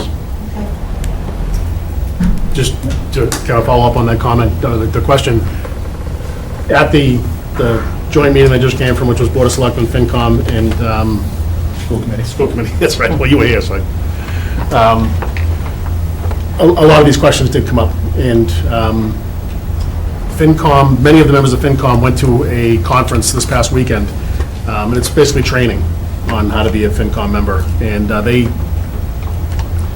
Betsy, Fred, Gary, and Gary, I believe, are the three members that had lunch with the folks from Acton Boxborough, and so they were picking their brains, and saying, how's this work for you, and they were asking questions about maintenance, and the folks from Acton Boxborough said, this thing pays for itself, and then some. So it was refreshing for them to hear that, it was refreshing for them to report back to us that they heard that. Much of what we've investigated has shown us some of that, but to Mike's point, we've been very conservative on the rental numbers because we don't want to make claims and then find out we're at capacity and we can only rent it from 10 to 12 at night, Monday through Friday. So we've been very conservative with those numbers, and we've had an unbelievable group of folks who have stepped up and created, kind of like when the Littleton Track was built, the LTO, Littleton Track Organization, started doing fundraising to subsidize track maintenance. There's been some folks who have stepped up and done that. They told us about it. They did? Before I got here? Yeah. All right. They told us about it too, so. But, so there's, appreciate your input, and all that hopefully will be included in our presentation. Thanks. Anybody else? All right. I'll entertain a I'm keeping No, the you're chair. in. You keep the chair, man. No, It's nice sitting back. Entertain a motion?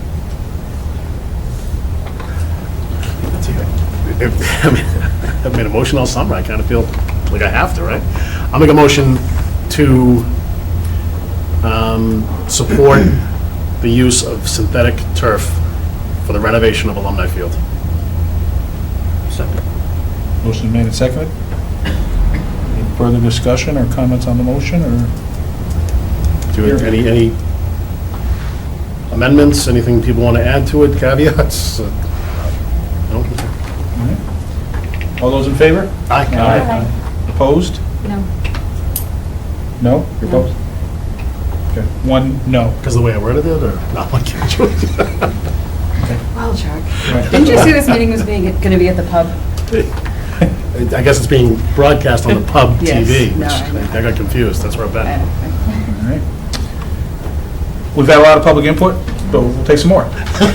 Just wondering, now that we've made that decision, when the discussion about infill will be. Yeah, I think that we would like to get Gail in here with an agenda item specifically to talk about their experience with the different types of infill based on what we're talking about here in terms of types and volume of usage. So it would be forthcoming, and maybe, should we put it on, well, you're here next meeting anyway, right? Because you're going to give, We don't have a meeting. We didn't schedule it for this week. Oh, we do. It's oh, that's right, all right. Because we have All right. Board of Selectmen's meeting like every night. Well, now you're in charge, go ahead. We can't talk about, I mean, if we've just voted synthetic, can we? We can, talk I just. about what type? It's 9 o'clock. Oh, Yeah, that's really the only real reason I was hesitating. but is- doesn't he need, We have a So- budget number in there for $300,000 that we've been carrying for some type of alternative infill, which is, is that the high mark, though? it's towards the high mark, but it's, So this is my question, should we go with the high mark? How do we get a number if we don't have it, you know what I mean? Well, I think that if, rather than go to the high mark, we should only go to the high mark if we take the highest, if we're gonna decide to use the highest one. If we decide not to use the highest one, then we should go down to the middle mark, or whatever we pick. Right. And all I'm saying is, I would like to have a meeting where we have a little bit more opportunity to prepare and have a good discussion on it and figure it out, but I do agree that it needs to get done. So, we're all here right now, can we just have some, like, start the conversation just to That's fine try to with me. answer some of the questions? I'm only one You guys person who's okay? hesitating. It's 9 o'clock. Yeah, I I mean, haven't- I've ruled I out get the grumpy when I don't organic eat, but- infill because of the durability and Right. replacement.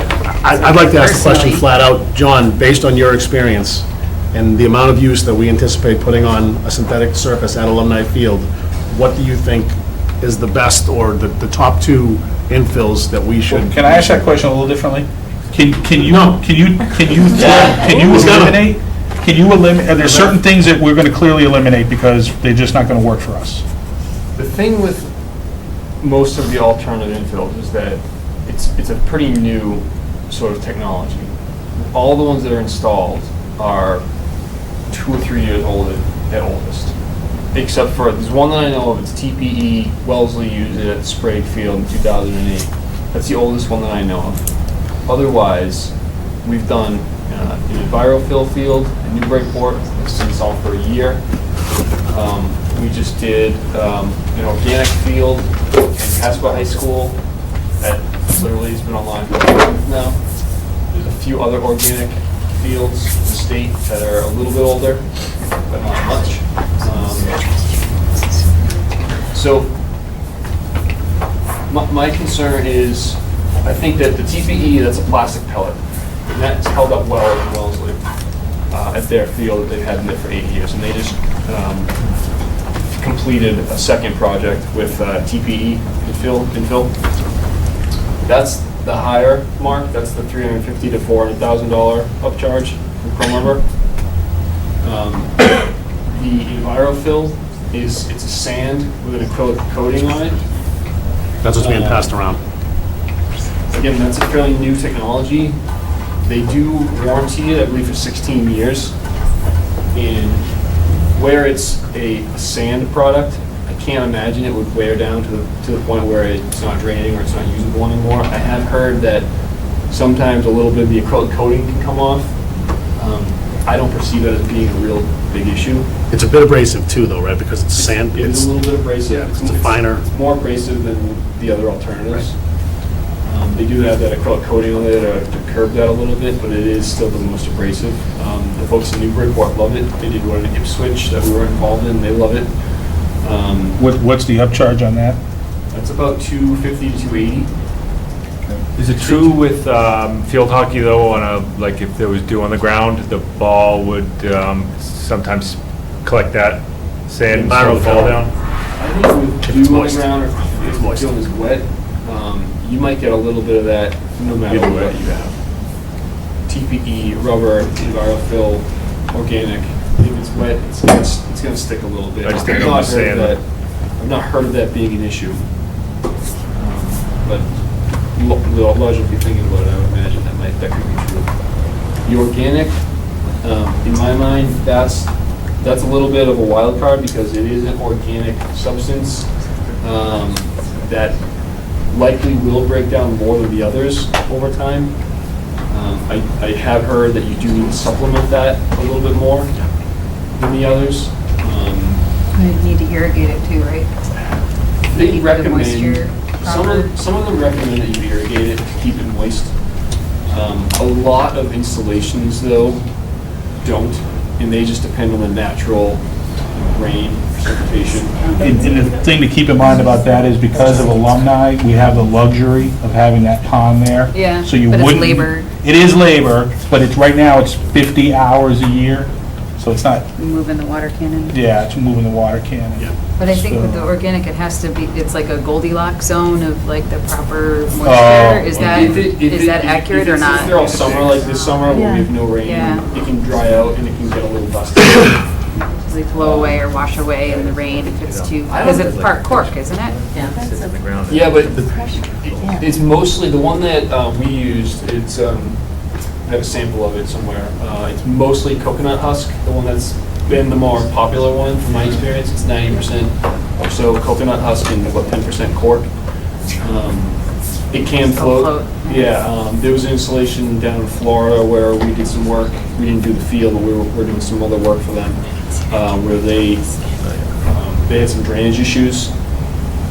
Their under drainage system wasn't working properly for whatever reason, and the cork did float. So if you're in like a floodplain, or if you have high water table, you could have a little bit of that happening. If you have a good drainage system, that shouldn't be an issue. But yeah, it is cork, and obviously cork does float. So What's the upcharge on the organic? 220,000. And all of these require a shock pad below the field. Do you have that currently built into the price? All the pricing that I'm talking about includes Shark pad. It's like this. It's there's a few different ones. This is probably one of the more popular ones. Brock makes this polystyrene material that goes underneath the turf product. With all of these, Chrome rubber is the only infill that really has any sort of resiliency on its own. You don't really need a shock pad below. With the coconut husk, you have to install an irrigation system too, wouldn't you? We just talked about that. Oh, you did? Okay. You don't have to. You have to irrigate it. You should, well, you don't have to. You don't have to. You're more likely to want to irrigate it, but it doesn't necessarily require an irrigation system because we have a pond down there. I thought you were talking about the sand one. No, the sand one doesn't need, none of them need to be irrigated, except for the organic, you can choose to irrigate that. I mean, you can choose to irrigate any of them. What are our other choices? There's something called EPDM, which is it's just a manufactured rubber. It's still, it's still rubber material, it's just not recycled tires. The process of making it's a little bit different. We've not done any EPDM fields, so I've done research on them. That's the one I probably know the least amount about. Okay. That's still in the $300,000 to $350,000 upcharge. Those are the main ones, and then What about the Nike grind? Nike grind does exist. Like a Vaselope exists, like in theory? The availability, I hear is a little bit of a challenge. They have a very limited supply. From what I'm told, AstroTurf, the company AstroTurf, controls the supply of Nike grind. AstroTurf just went bankrupt. They got bought by another company, so I don't know what's going on with the Nike grind supply. It looks like confetti. Yeah. It's made from recycled sneakers. There's been testing on the Nike grind from a lead standpoint. It actually has more lead in it than Chrome rubber does. So, well, then forget about it, but get that. Well, it's still below our threshold. It's below the reportable limit threshold from an environmental standpoint, hazardous materials standpoint, but it does have more lead in it than Chrome rubber, per some testing from field turf. Okay. What's the upcharge on that? The upcharge on that is somewhere around $150,000 to $200,000, I believe. Carl, you had a question? Yeah, John, does the warranty vary with the different infill products? Turf warranty does not vary with the different infill products. You're going to get an 8-year manufactured warranty from the turf manufacturer. That's also backed up by a third-party insurance warranty in case they go out of business in 8 years. And typically, they've not varied on their warranty no matter what sort of infill you use. But you mentioned one of the infills, they warranty for 16 years. The EnviroFill, the actual EnviroFill product is Yeah. warranted by EnviroFill for 16 years, which is different than the turf Yeah. warranty. Is that more abrasive on the carpet? Have you, It is a little more abrasive on the carpet. They've Where- done testing, laboratory testing, and I don't think they've found that it's a real huge issue on the actual carpet, but that is, it's something to think about. Those are really the options. There's EnviroFill is now making one. It's US Green Tech that owns EnviroFill. EnviroFill's the brand name. There's another one that they just rolled out recently. It's called Safe Shell. It's ground up walnut shells. I don't know any installations they have in the ground. that seems like a nut allergy. It could be a nut allergy issue. It could be it's fairly abrasive as well. It's to me it feels like sand. I know we definitely have lots of students, like I know in kindergarten in particular, like kids with nut allergies, I would want to definitely rule anything like that out. Yeah, and it's not proven. We have no history on it whatsoever. Based on, we've spoken with a number of people that have a number of different components. There's multiple components that make up the system. Wellesley is one that I know they play, everything we're going to be playing on it.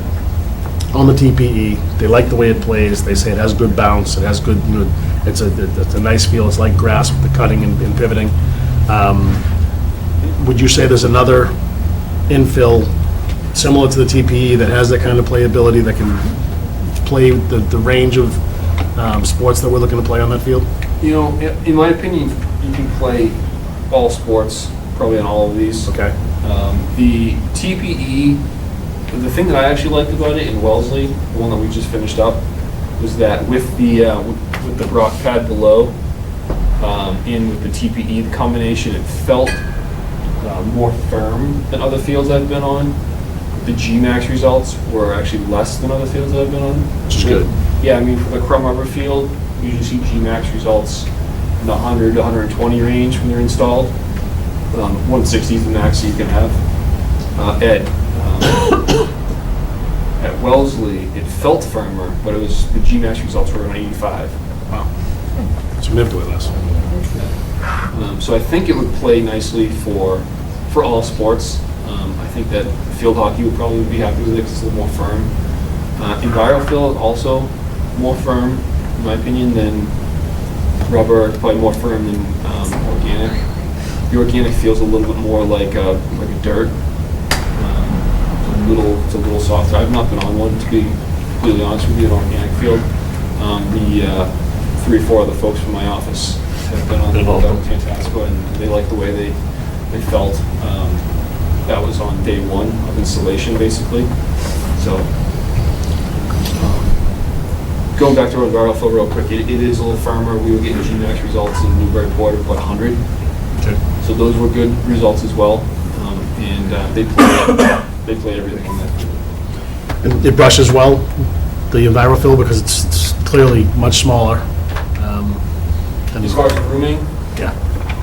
As far as grooming, I have talked to them recently. It's been installed for about a year now. They haven't had any issues with grooming. They actually like it better than, they don't have any other rubber fields in town, I don't believe, but one thing they did notice comparing their field to other fields that they've been on is that it migrates less. You see a lot less of it in the school, in the locker room, on kids' socks and things like that. It doesn't clean as much. I would imagine that the TPE probably doesn't clean as much as well. It's more of a rounded pellet. It's not as sharp of an edge as the rest of the Crumb Rubber. So, with the multi-sports that will be playing on this, big uses by field hockey and boys and girls lacrosse, what's the pile height that will be sufficient to handle all the different sports that will be on there? It's going to be a function of what infill it's chosen. Oh, well, I should have said maybe the length of the You're right. Well, grass itself. True, yes. Right? So with Crumb Rubber infields, we always recommend a 2.5 inch pile height. You need to get enough rubber in there for shock attenuation. With the other infills, it's really the shock pad that's giving you your attenuation. So you have the prerogative to kind of choose how long or short the fiber pile height wants to be. That being said, EnviroFill has stated that 1 3/4 inch pile height is ideal. More than that, or much more than that, you're starting to negate the shock pad below. So the more infill you put on there, the less that this is doing. Also, when you go to a longer pile height, it starts to become a lot of infill and cost prohibitive. Sure. They always told me, look, we'd love to sell you more, but we don't think that's the right solution. So what we did in Newburyport was a 1 3/4 inch pile height. And it looks nice, and it plays well. With the TPE in Wellesley, we're doing a 2 1/4 inch pile height. We talked about going to a 2 inch pile height. I'd be comfortable going to a 2 inch pile height with that probably. 2 1/4 was kind of a sweet spot for them. You get the same amount of reveal no matter what. So the length of fiber from that aspect is a little bit arbitrary. Some folks would say, it's the UV degradation that's really going to break down the field. It's not the use of how much you play on it. And it's the fiber that breaks down. It's not the infill over time. So why would you start with anything less than 2.25 or 2.5. My personal opinion on that is that everything below the infield fill is going to not be exposed to the UV rays. It's really the 1/2 inch to 3/4 inches that's exposed, and it's the 1/2 inch to 3/4 inches that's exposed really no matter what system you use or how long the pile height is. One thing you do want to take into consideration is if you get too short, then you could start playing in the backing if you have dispersal of infill. So it depends on what infill we choose, I think.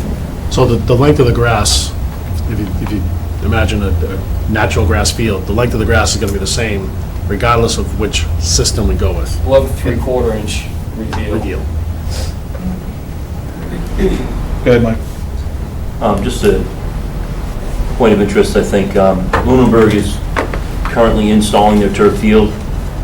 Their AD just texted me that the turf part, they use the shock pad, and the turf is down, and the EPDM starts going in tomorrow. So people wanted to maybe make a site visit. This would probably be the window of time to maybe do that. But they have Shaw Industries doing that install, and he's been incredibly pleased with his experience with Shaw Industries, and I'm not sure we did the engineers. You guys will move it? Would the length of the grass, I guess we'll call it, would you want it different based on what's, so like shorter is better for lacrosse and field hockey and longer is better for football, or does it not matter? What I've found is that it's, since you have the same 3/4 inch reveal, Yeah. the length doesn't matter as much. Okay. It's the infill that's going to make it a little bit firmer or not. Okay. And it's also the type of fiber. There's the monofilament in the slip film. Yeah. The monofilament sticks up a little bit more. It looks a little more like real grass, which, you know, soccer and football like to play on a little bit more. And then there's a slip film which lays down, gets matted down, and holds the infill in a little bit more, which field hockey likes to play on a little bit more because the ball will roll a little bit better on that. What most schools are doing now is a combination of both. Okay. It's literally monofilament and slip film tufted into the same backing. Okay. So you get the best of both worlds. And the cost is about this, that doesn't change, right? The cost doesn't change. So just the infill. I think all of the turf fields that we've done in the last probably 2 years have been a dual fiber system. Is that enough, George? Erica? If I remember, and I could be wrong, from the turf field, was there one of the infills that moved more with rainwater and was more likely to like clog up the hole, the drainage? Yeah, I think the organic probably has the most likelihood to do that. Are you thinking of when he was talking about there are two different backings, the regular backing and he also had the finger backing? Yeah, but I Holes think getting he also clogged and said there stuff? was Okay. one fill that was more likely to move. I think you're right. than I think it the was the organic material Yeah. tend to clog up those holes more. They get wet, break down, and then clog up the holes. I think you're right. That was when we had the field turf guy come in and do his talk up on the hills. I'm struggling because I don't hear anything between, so right now I'm just thinking about the TPE, the EnviroFill, and the EPDM. Right. And I'm just not hearing anything that recommends or disqualifies any of them, mostly because, as you said, John, there's just not enough information or data or experience out there to really make the And, determination. and I think they're all viable options. Right. I mean, like I said, the EPDM is the one I know the least about, so Right. I can't comment on that And then a whole lot. Good. There's another in Groton. The Groton School just did an EPDM field, or Lawrence Academy did. Lawrence Academy. Because Lawrence Academy did EPDM, and the Groton School did organic. Yeah. I keep getting them mixed up. We're working with Groton Dunstable right now as well, that are going to be, they're trying to replace their field inside their track, and they're going to be doing, if all goes accordingly, probably a TPE field. But we're still kind of in the early stages. That's what you've done the most with TPE. No, they're going to build one. TPE, yeah, at this point, we've probably done the most TPE. No one's done a lot of this. It's a relative comment, We've done 2 organic fields at Tantascwa. We've done the 1 EnviroFill field at Newburyport. We did another EnviroFill field at Indian Creek down in Maryland Winfield. recently. Winfield has Crim Rubber. That's right, yeah. But the TPE has been around for 8 years in Wellesley, you said, right? Correct. Yes. Correct. And when we were working with them, they went through the motions to vet the different options, but it was, for them, it was really kind of always TPE, because they did it at Sprague Field 8 years ago, and they loved it so much. And we went through a very rigorous permitting and public process with them, more rigorous than probably any other town that we've worked with from a material standpoint. We talked about what is the fiber made up of, what is the backing made out of, what kind of urethane is on the back of it. We dissected, the chemical makeup of a couple of different infills, especially the TPE, because they had 5 or 6 different public groups. Very interesting is they have a cancer prevention group in town that looked at the fields, and they ended up doing the TPE. Do you have, like, safety data sheets you can, email to us? I think that would be I helpful. especially have the safety data sheet for the TPE. They're because SDS now, the M's been dropped. We use that in Wellesley, and we got that as a submittal recently.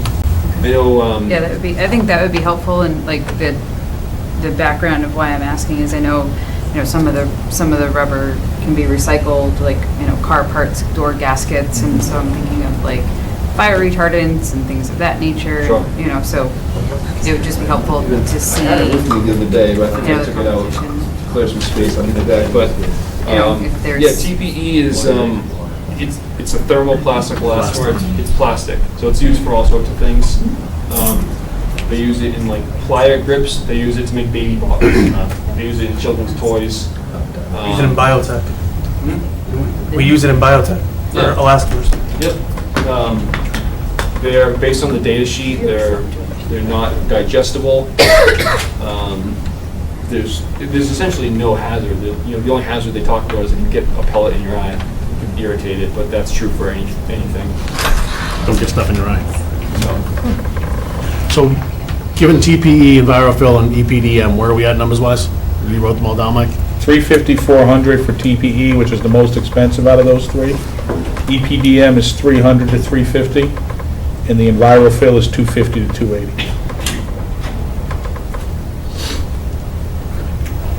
The assumptions that we made we have a number of 300,000 in the cost estimate, and that was obviously just kind of a placeholder. so that's, And, these are all estimates based on what time of year it's bid and how aggressive the contractor is and how bad they want the job and how available these things are. So these numbers can obviously fluctuate a little bit. Is there a different time of the year you can get a better rate or better price? The earlier in the season you bid a project. So like now, instead of waiting until like May or something? Yeah, usually January to bid a public project is really the sweet spot. February's still okay. people want to get cranky March, for the April, spring. you really start to. Once you get into construction It's like season. trying to get your driveway paved now, Most Yeah, pavers are. contractors start to fill up. As contractors start to get, a couple of projects on the They raise docket their for the prices. summer, they're gonna give you Yeah. higher prices. 'Cause they're not as hungry. Bastards. But it sounds like out of the 3 you just mentioned, they're all pretty readily available, so we at least wouldn't have that constraint. Is that accurate? EnviroFill is made in the United States, Midwest somewhere, I forget exactly where. TPE, the TPE that we got from Wellesley came from Italy. It's available, it's just a little bit of a lead time. It's not an issue, it's just a construction coordination thing. EPDM's Georgia. What's the upcharge on the EPDM, Mike? 300 to 350. So that's sort of at our number. The TPE is clearly over our number, and the EnviroFill is clearly under our number. Not a lot under, but under. What's the bottom? The bottom, that's just black? This is from rubber. Don't touch it. Don't eat it, Mike. Plutonium, what? Don't eat it. Oh, don't worry, I'm why it's I'm sealed good with with plastic. crumb rubber. So are we trying to make a decision? No, I don't think we need to make a decision. I just want to try to get some of that education out there, just so we can, Good. that way folks can hear some of the conversation, and I don't know if anybody has any With the questions. EPDM being rubber, does it play closest to crumb rubber? Yeah, I'd say that's probably a true statement. I think if you can get those safety sheets to us, just so we can take a look at them, that would, I think, make So sense. what do we want to do in terms of like a time frame to finish this? Do we want to try to get together next week and lock this down? Yeah, we kind of do. Is this something that you need to nail down, I think, for town meeting, and you go before and say we're doing this, or do you? I think we need to have the number. Yeah. The number needs to be tight. And I feel like, right, based on, like, if we pick the TPE, I think we need to either adjust the number or go find the savings in other aspects of the project prior to town meeting. If we go with the EnviroFill, which is a little bit less, I find just leaving the number where it is. Yeah. And if it's EPDM, it's 300 to 350, I don't know, we could say we could leave it and hope that we get a good bidding environment. We have a contingency built into the numbers, that, you know, if we needed to tap it for something, and that might be one of the things, if it was 325 or 335, we would just make it work. So that's kind of what I'm thinking, in terms of, I would like to get it done, because I think we need to. I think we might need to move the number. We either need to If decide we right decide now. the TPE is the way to go, then we need to think about moving the number up, or finding, Or we could increase the number in the cost estimate, and you can make the decision later. That way, it's covered. okay, I didn't hear it. we could just increase the cost estimate and make the decision later. EPDM. So Shaw is the source for EPDM out of Georgia? No. Most of these infills are their own company.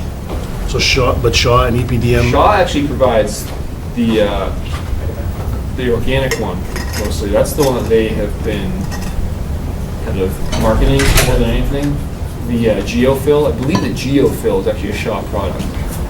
EPDM, I'm not aware that Shaw makes EPDM. They just buy that from, just like crumb rubber, they just buy it from the crumb rubber manufacturers, or they buy it from the EPDM manufacturers. They're all standalone. You know, EnviroFill doesn't make carpet, they just make EnviroFill. So we can either make a decision right now? No, I don't think we should make a decision right now. I think we have a consensus that we'll, Yeah, okay. I guess right now the question is, do we need to make a decision prior to town meeting? We should probably reach a consensus on that.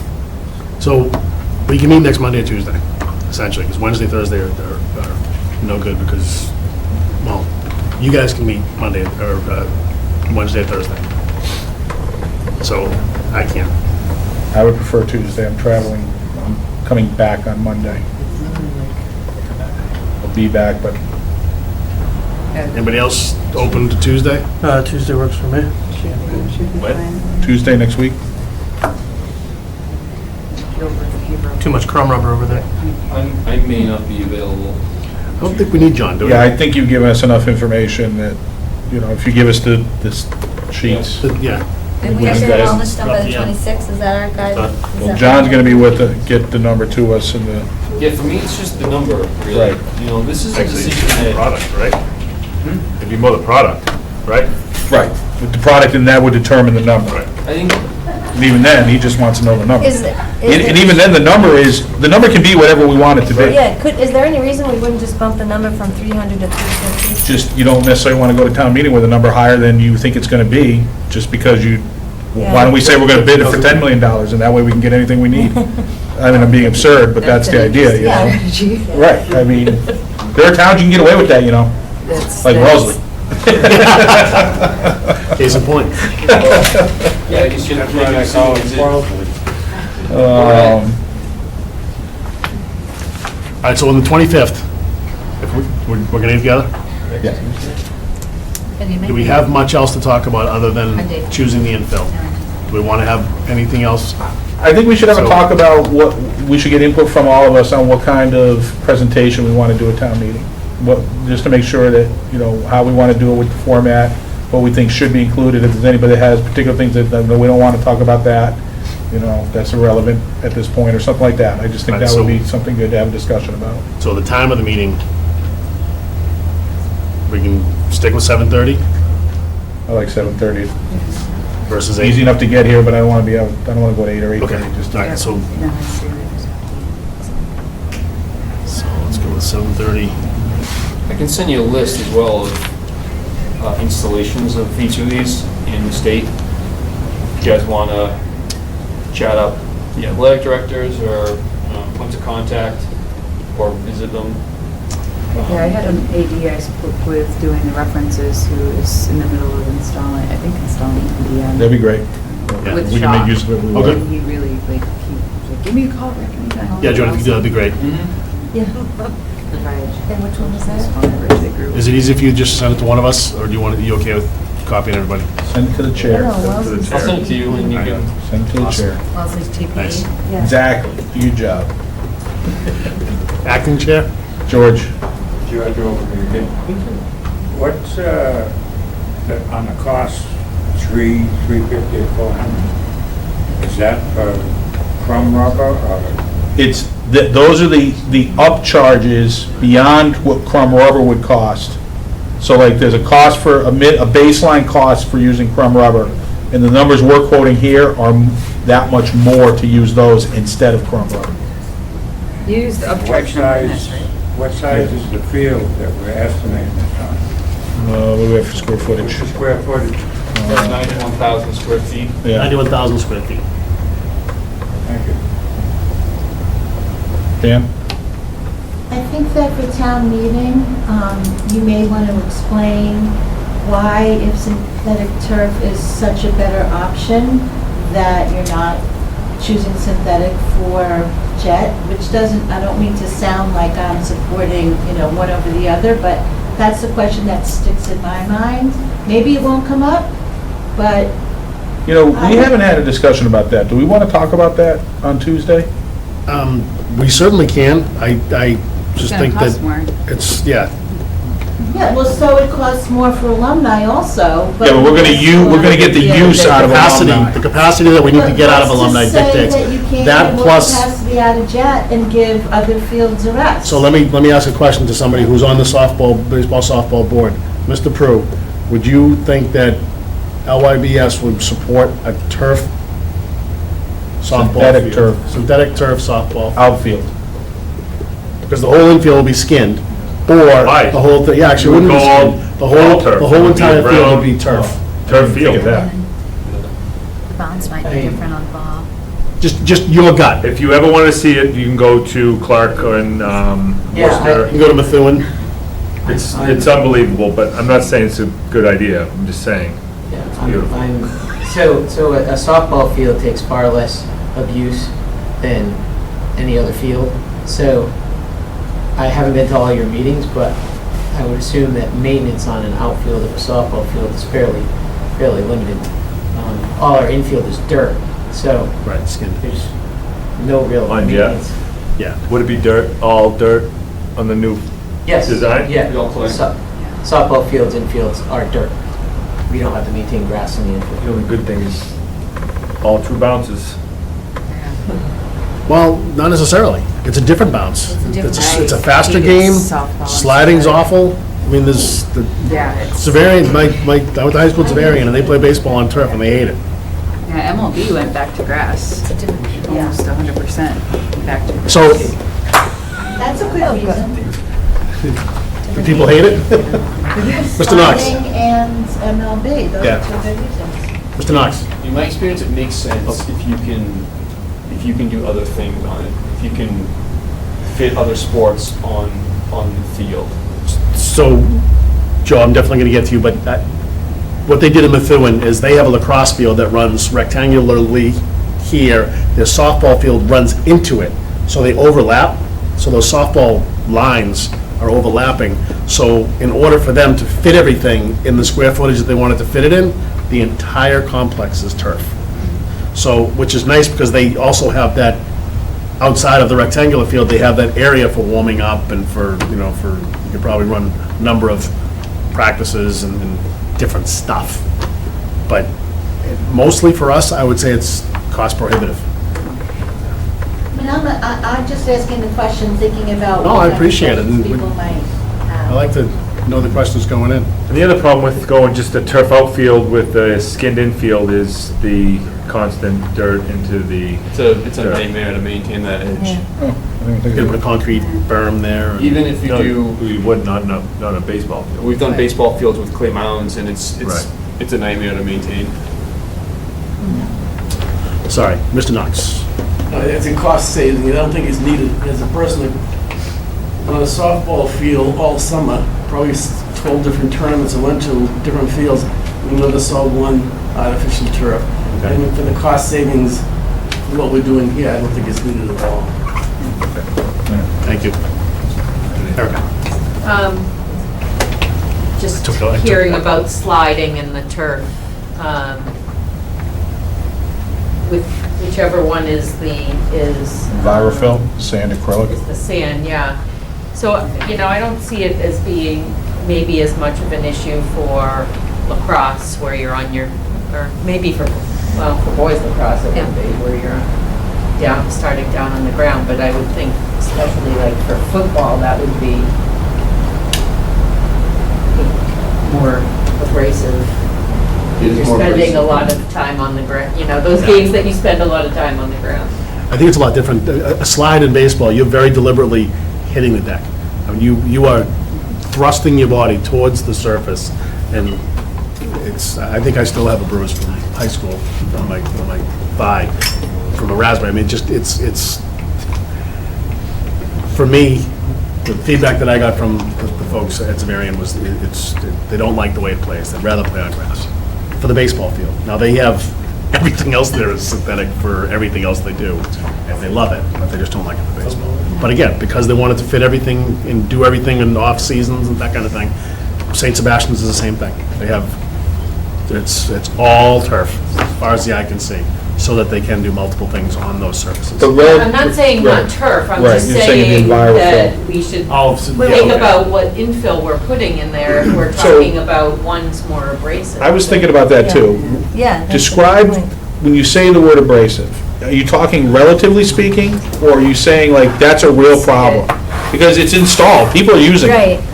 So how much of an issue is it? Because, Maybe they don't need to use their field as much as we do. Yeah, you know what we're told from folks in Newburyport and in Ipswich is that it is more abrasive, and the players have been wearing like spandex shorts underneath and mitigating it that way, but it is more abrasive. You rub your kind of hands across it, it's more abrasive than a typical field.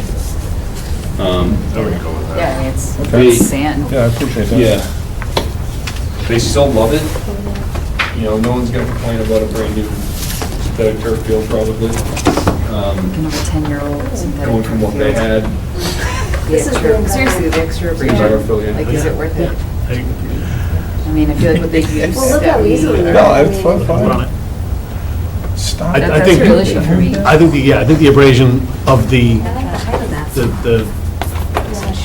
fibers, more than the players, would be, I mean, I think it's a good point. I mean, if we were only gonna play lacrosse or field hockey where you're not on the ground that often, other than face-offs in lacrosse, you probably could give it some decent consideration. But when you start thinking about football and some soccer, I think you start to disqualify it just because they are on the ground. And why would you do it? Why, it's not inherently, it's a little bit less expensive, well, it's maybe significantly less expensive. $100,000 against a $3 million project, is what it is. But again, you're gonna get, we're talking about playing, 7,000 hours over 10 years on it. So And you the said $100,000 to get Yeah. the right surface is probably the right thing to do. It's been installed a year and, Newburyport? yeah, Yeah, 1 year. and do you have familiarity with towns that have done longer than a year? There are no That was the towns. first one in Massachusetts. So That's to the your problem, point, that's right. another, you Yeah. don't really know. Right. Whereas EPDM has been around for, Lunenburg's first turf field was EPDM, I believe, and they're going back and doing it, right? I'm not sure. But the first one was Crum Rubber. Was it Crum Rubber? I'm sorry. I mean, EPDM's been around for a while, EPDM and TPE have been around for a while. Yeah. I personally don't know of any EPDM, we haven't done any EPDM fields. So why are people choosing TPE? Do you have any insight into that? Is it? Why are they? Yeah, like, do you have any, I guess, background on why people decide You know, in Wellesley, it one was, over the other? you know, that's what they went with 8 years ago, and then they liked the fact that it's not gonna break down, it's not rubber, it's plastic. Virgin They material? like the way it plays, they like the look, it's like a light green material. It's not abrasive, it's got a lot of good qualities to it. It's virgin material? It's virgin material, it's not recycled, EPDM's not recycled either, but it's still, I don't think that they like the fact that it's, you know, it's still rubber. I noticed EPDM makes a dust on the inside of the, I don't know if it did it in that The one. EPDM does make a little Makes bit like of a dust, little yeah, it does get a little dusty. dust on them. I have a bag of TPE as well.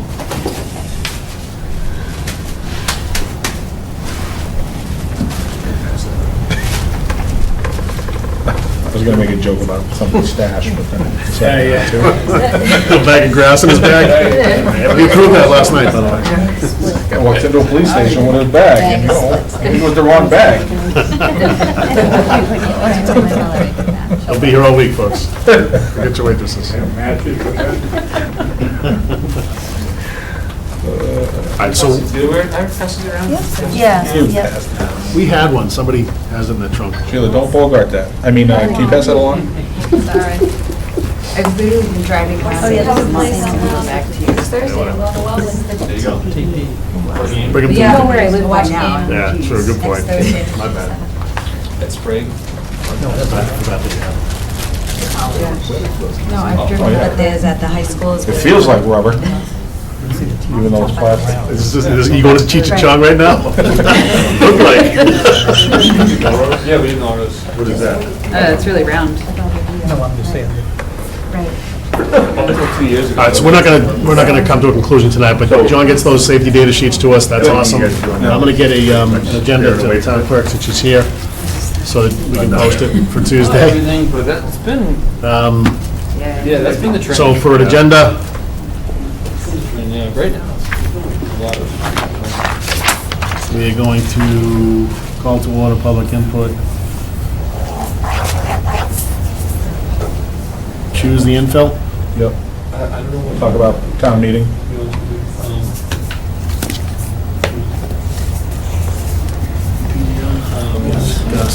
Town meeting. Town meeting presentation. Yep. TPE until Wellesley does. Is Mike Lynn going to be a part of that? I come up with that. Melissa's doing the presentation. Oh, she is, okay. Yeah, with this. With the hat on. I'll get a new one. And You get it? We're backwards, rally cap. you wear your sweats next time? Yes, I Okay. can. Yeah, so it's the same, it's all. Like how yeah, long all will the these presentation except- Any other items, guys? It's so much- Well, that's what we gotta talk about. It's not gonna be long, but it's gotta be informative, and we should, really what we should be trying to make a determination is how to be informative without being long. Yes. That's balance, Tricky. you know?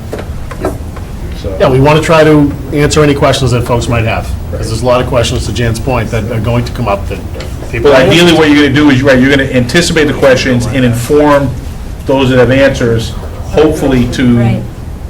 then the discussion will be just shorter because you've done your job. Right. And also, part of it is just that's important to get, you know, get people behind supporting something like this, is they want to know why it's a good idea. We're the ones who charged with explaining it. All right, so I've got call to order, public input, choose infill, discuss town meeting presentation, public input, adjournment. Yep. Anything else? Open up public input for to the agenda now. All right, When is so, town meeting? town meeting is the 16th of November. It's a Wednesday. If you show up at like midnight, we'll probably still be in our topic. It's not like Springtown meeting. There's just fewer articles. So call to order, public input, choose Enfield town meeting, that's it? Yep. All right. All right, I'll make a motion to adjourn. Motion made to adjourn, second. All those in favor? Aye. Opposed? All right. Thank you very much, everybody. Sheila, I'll email you. But if you don't get it, feel free to. Want to do that? Oh, all right. Tuesday, next Tuesday.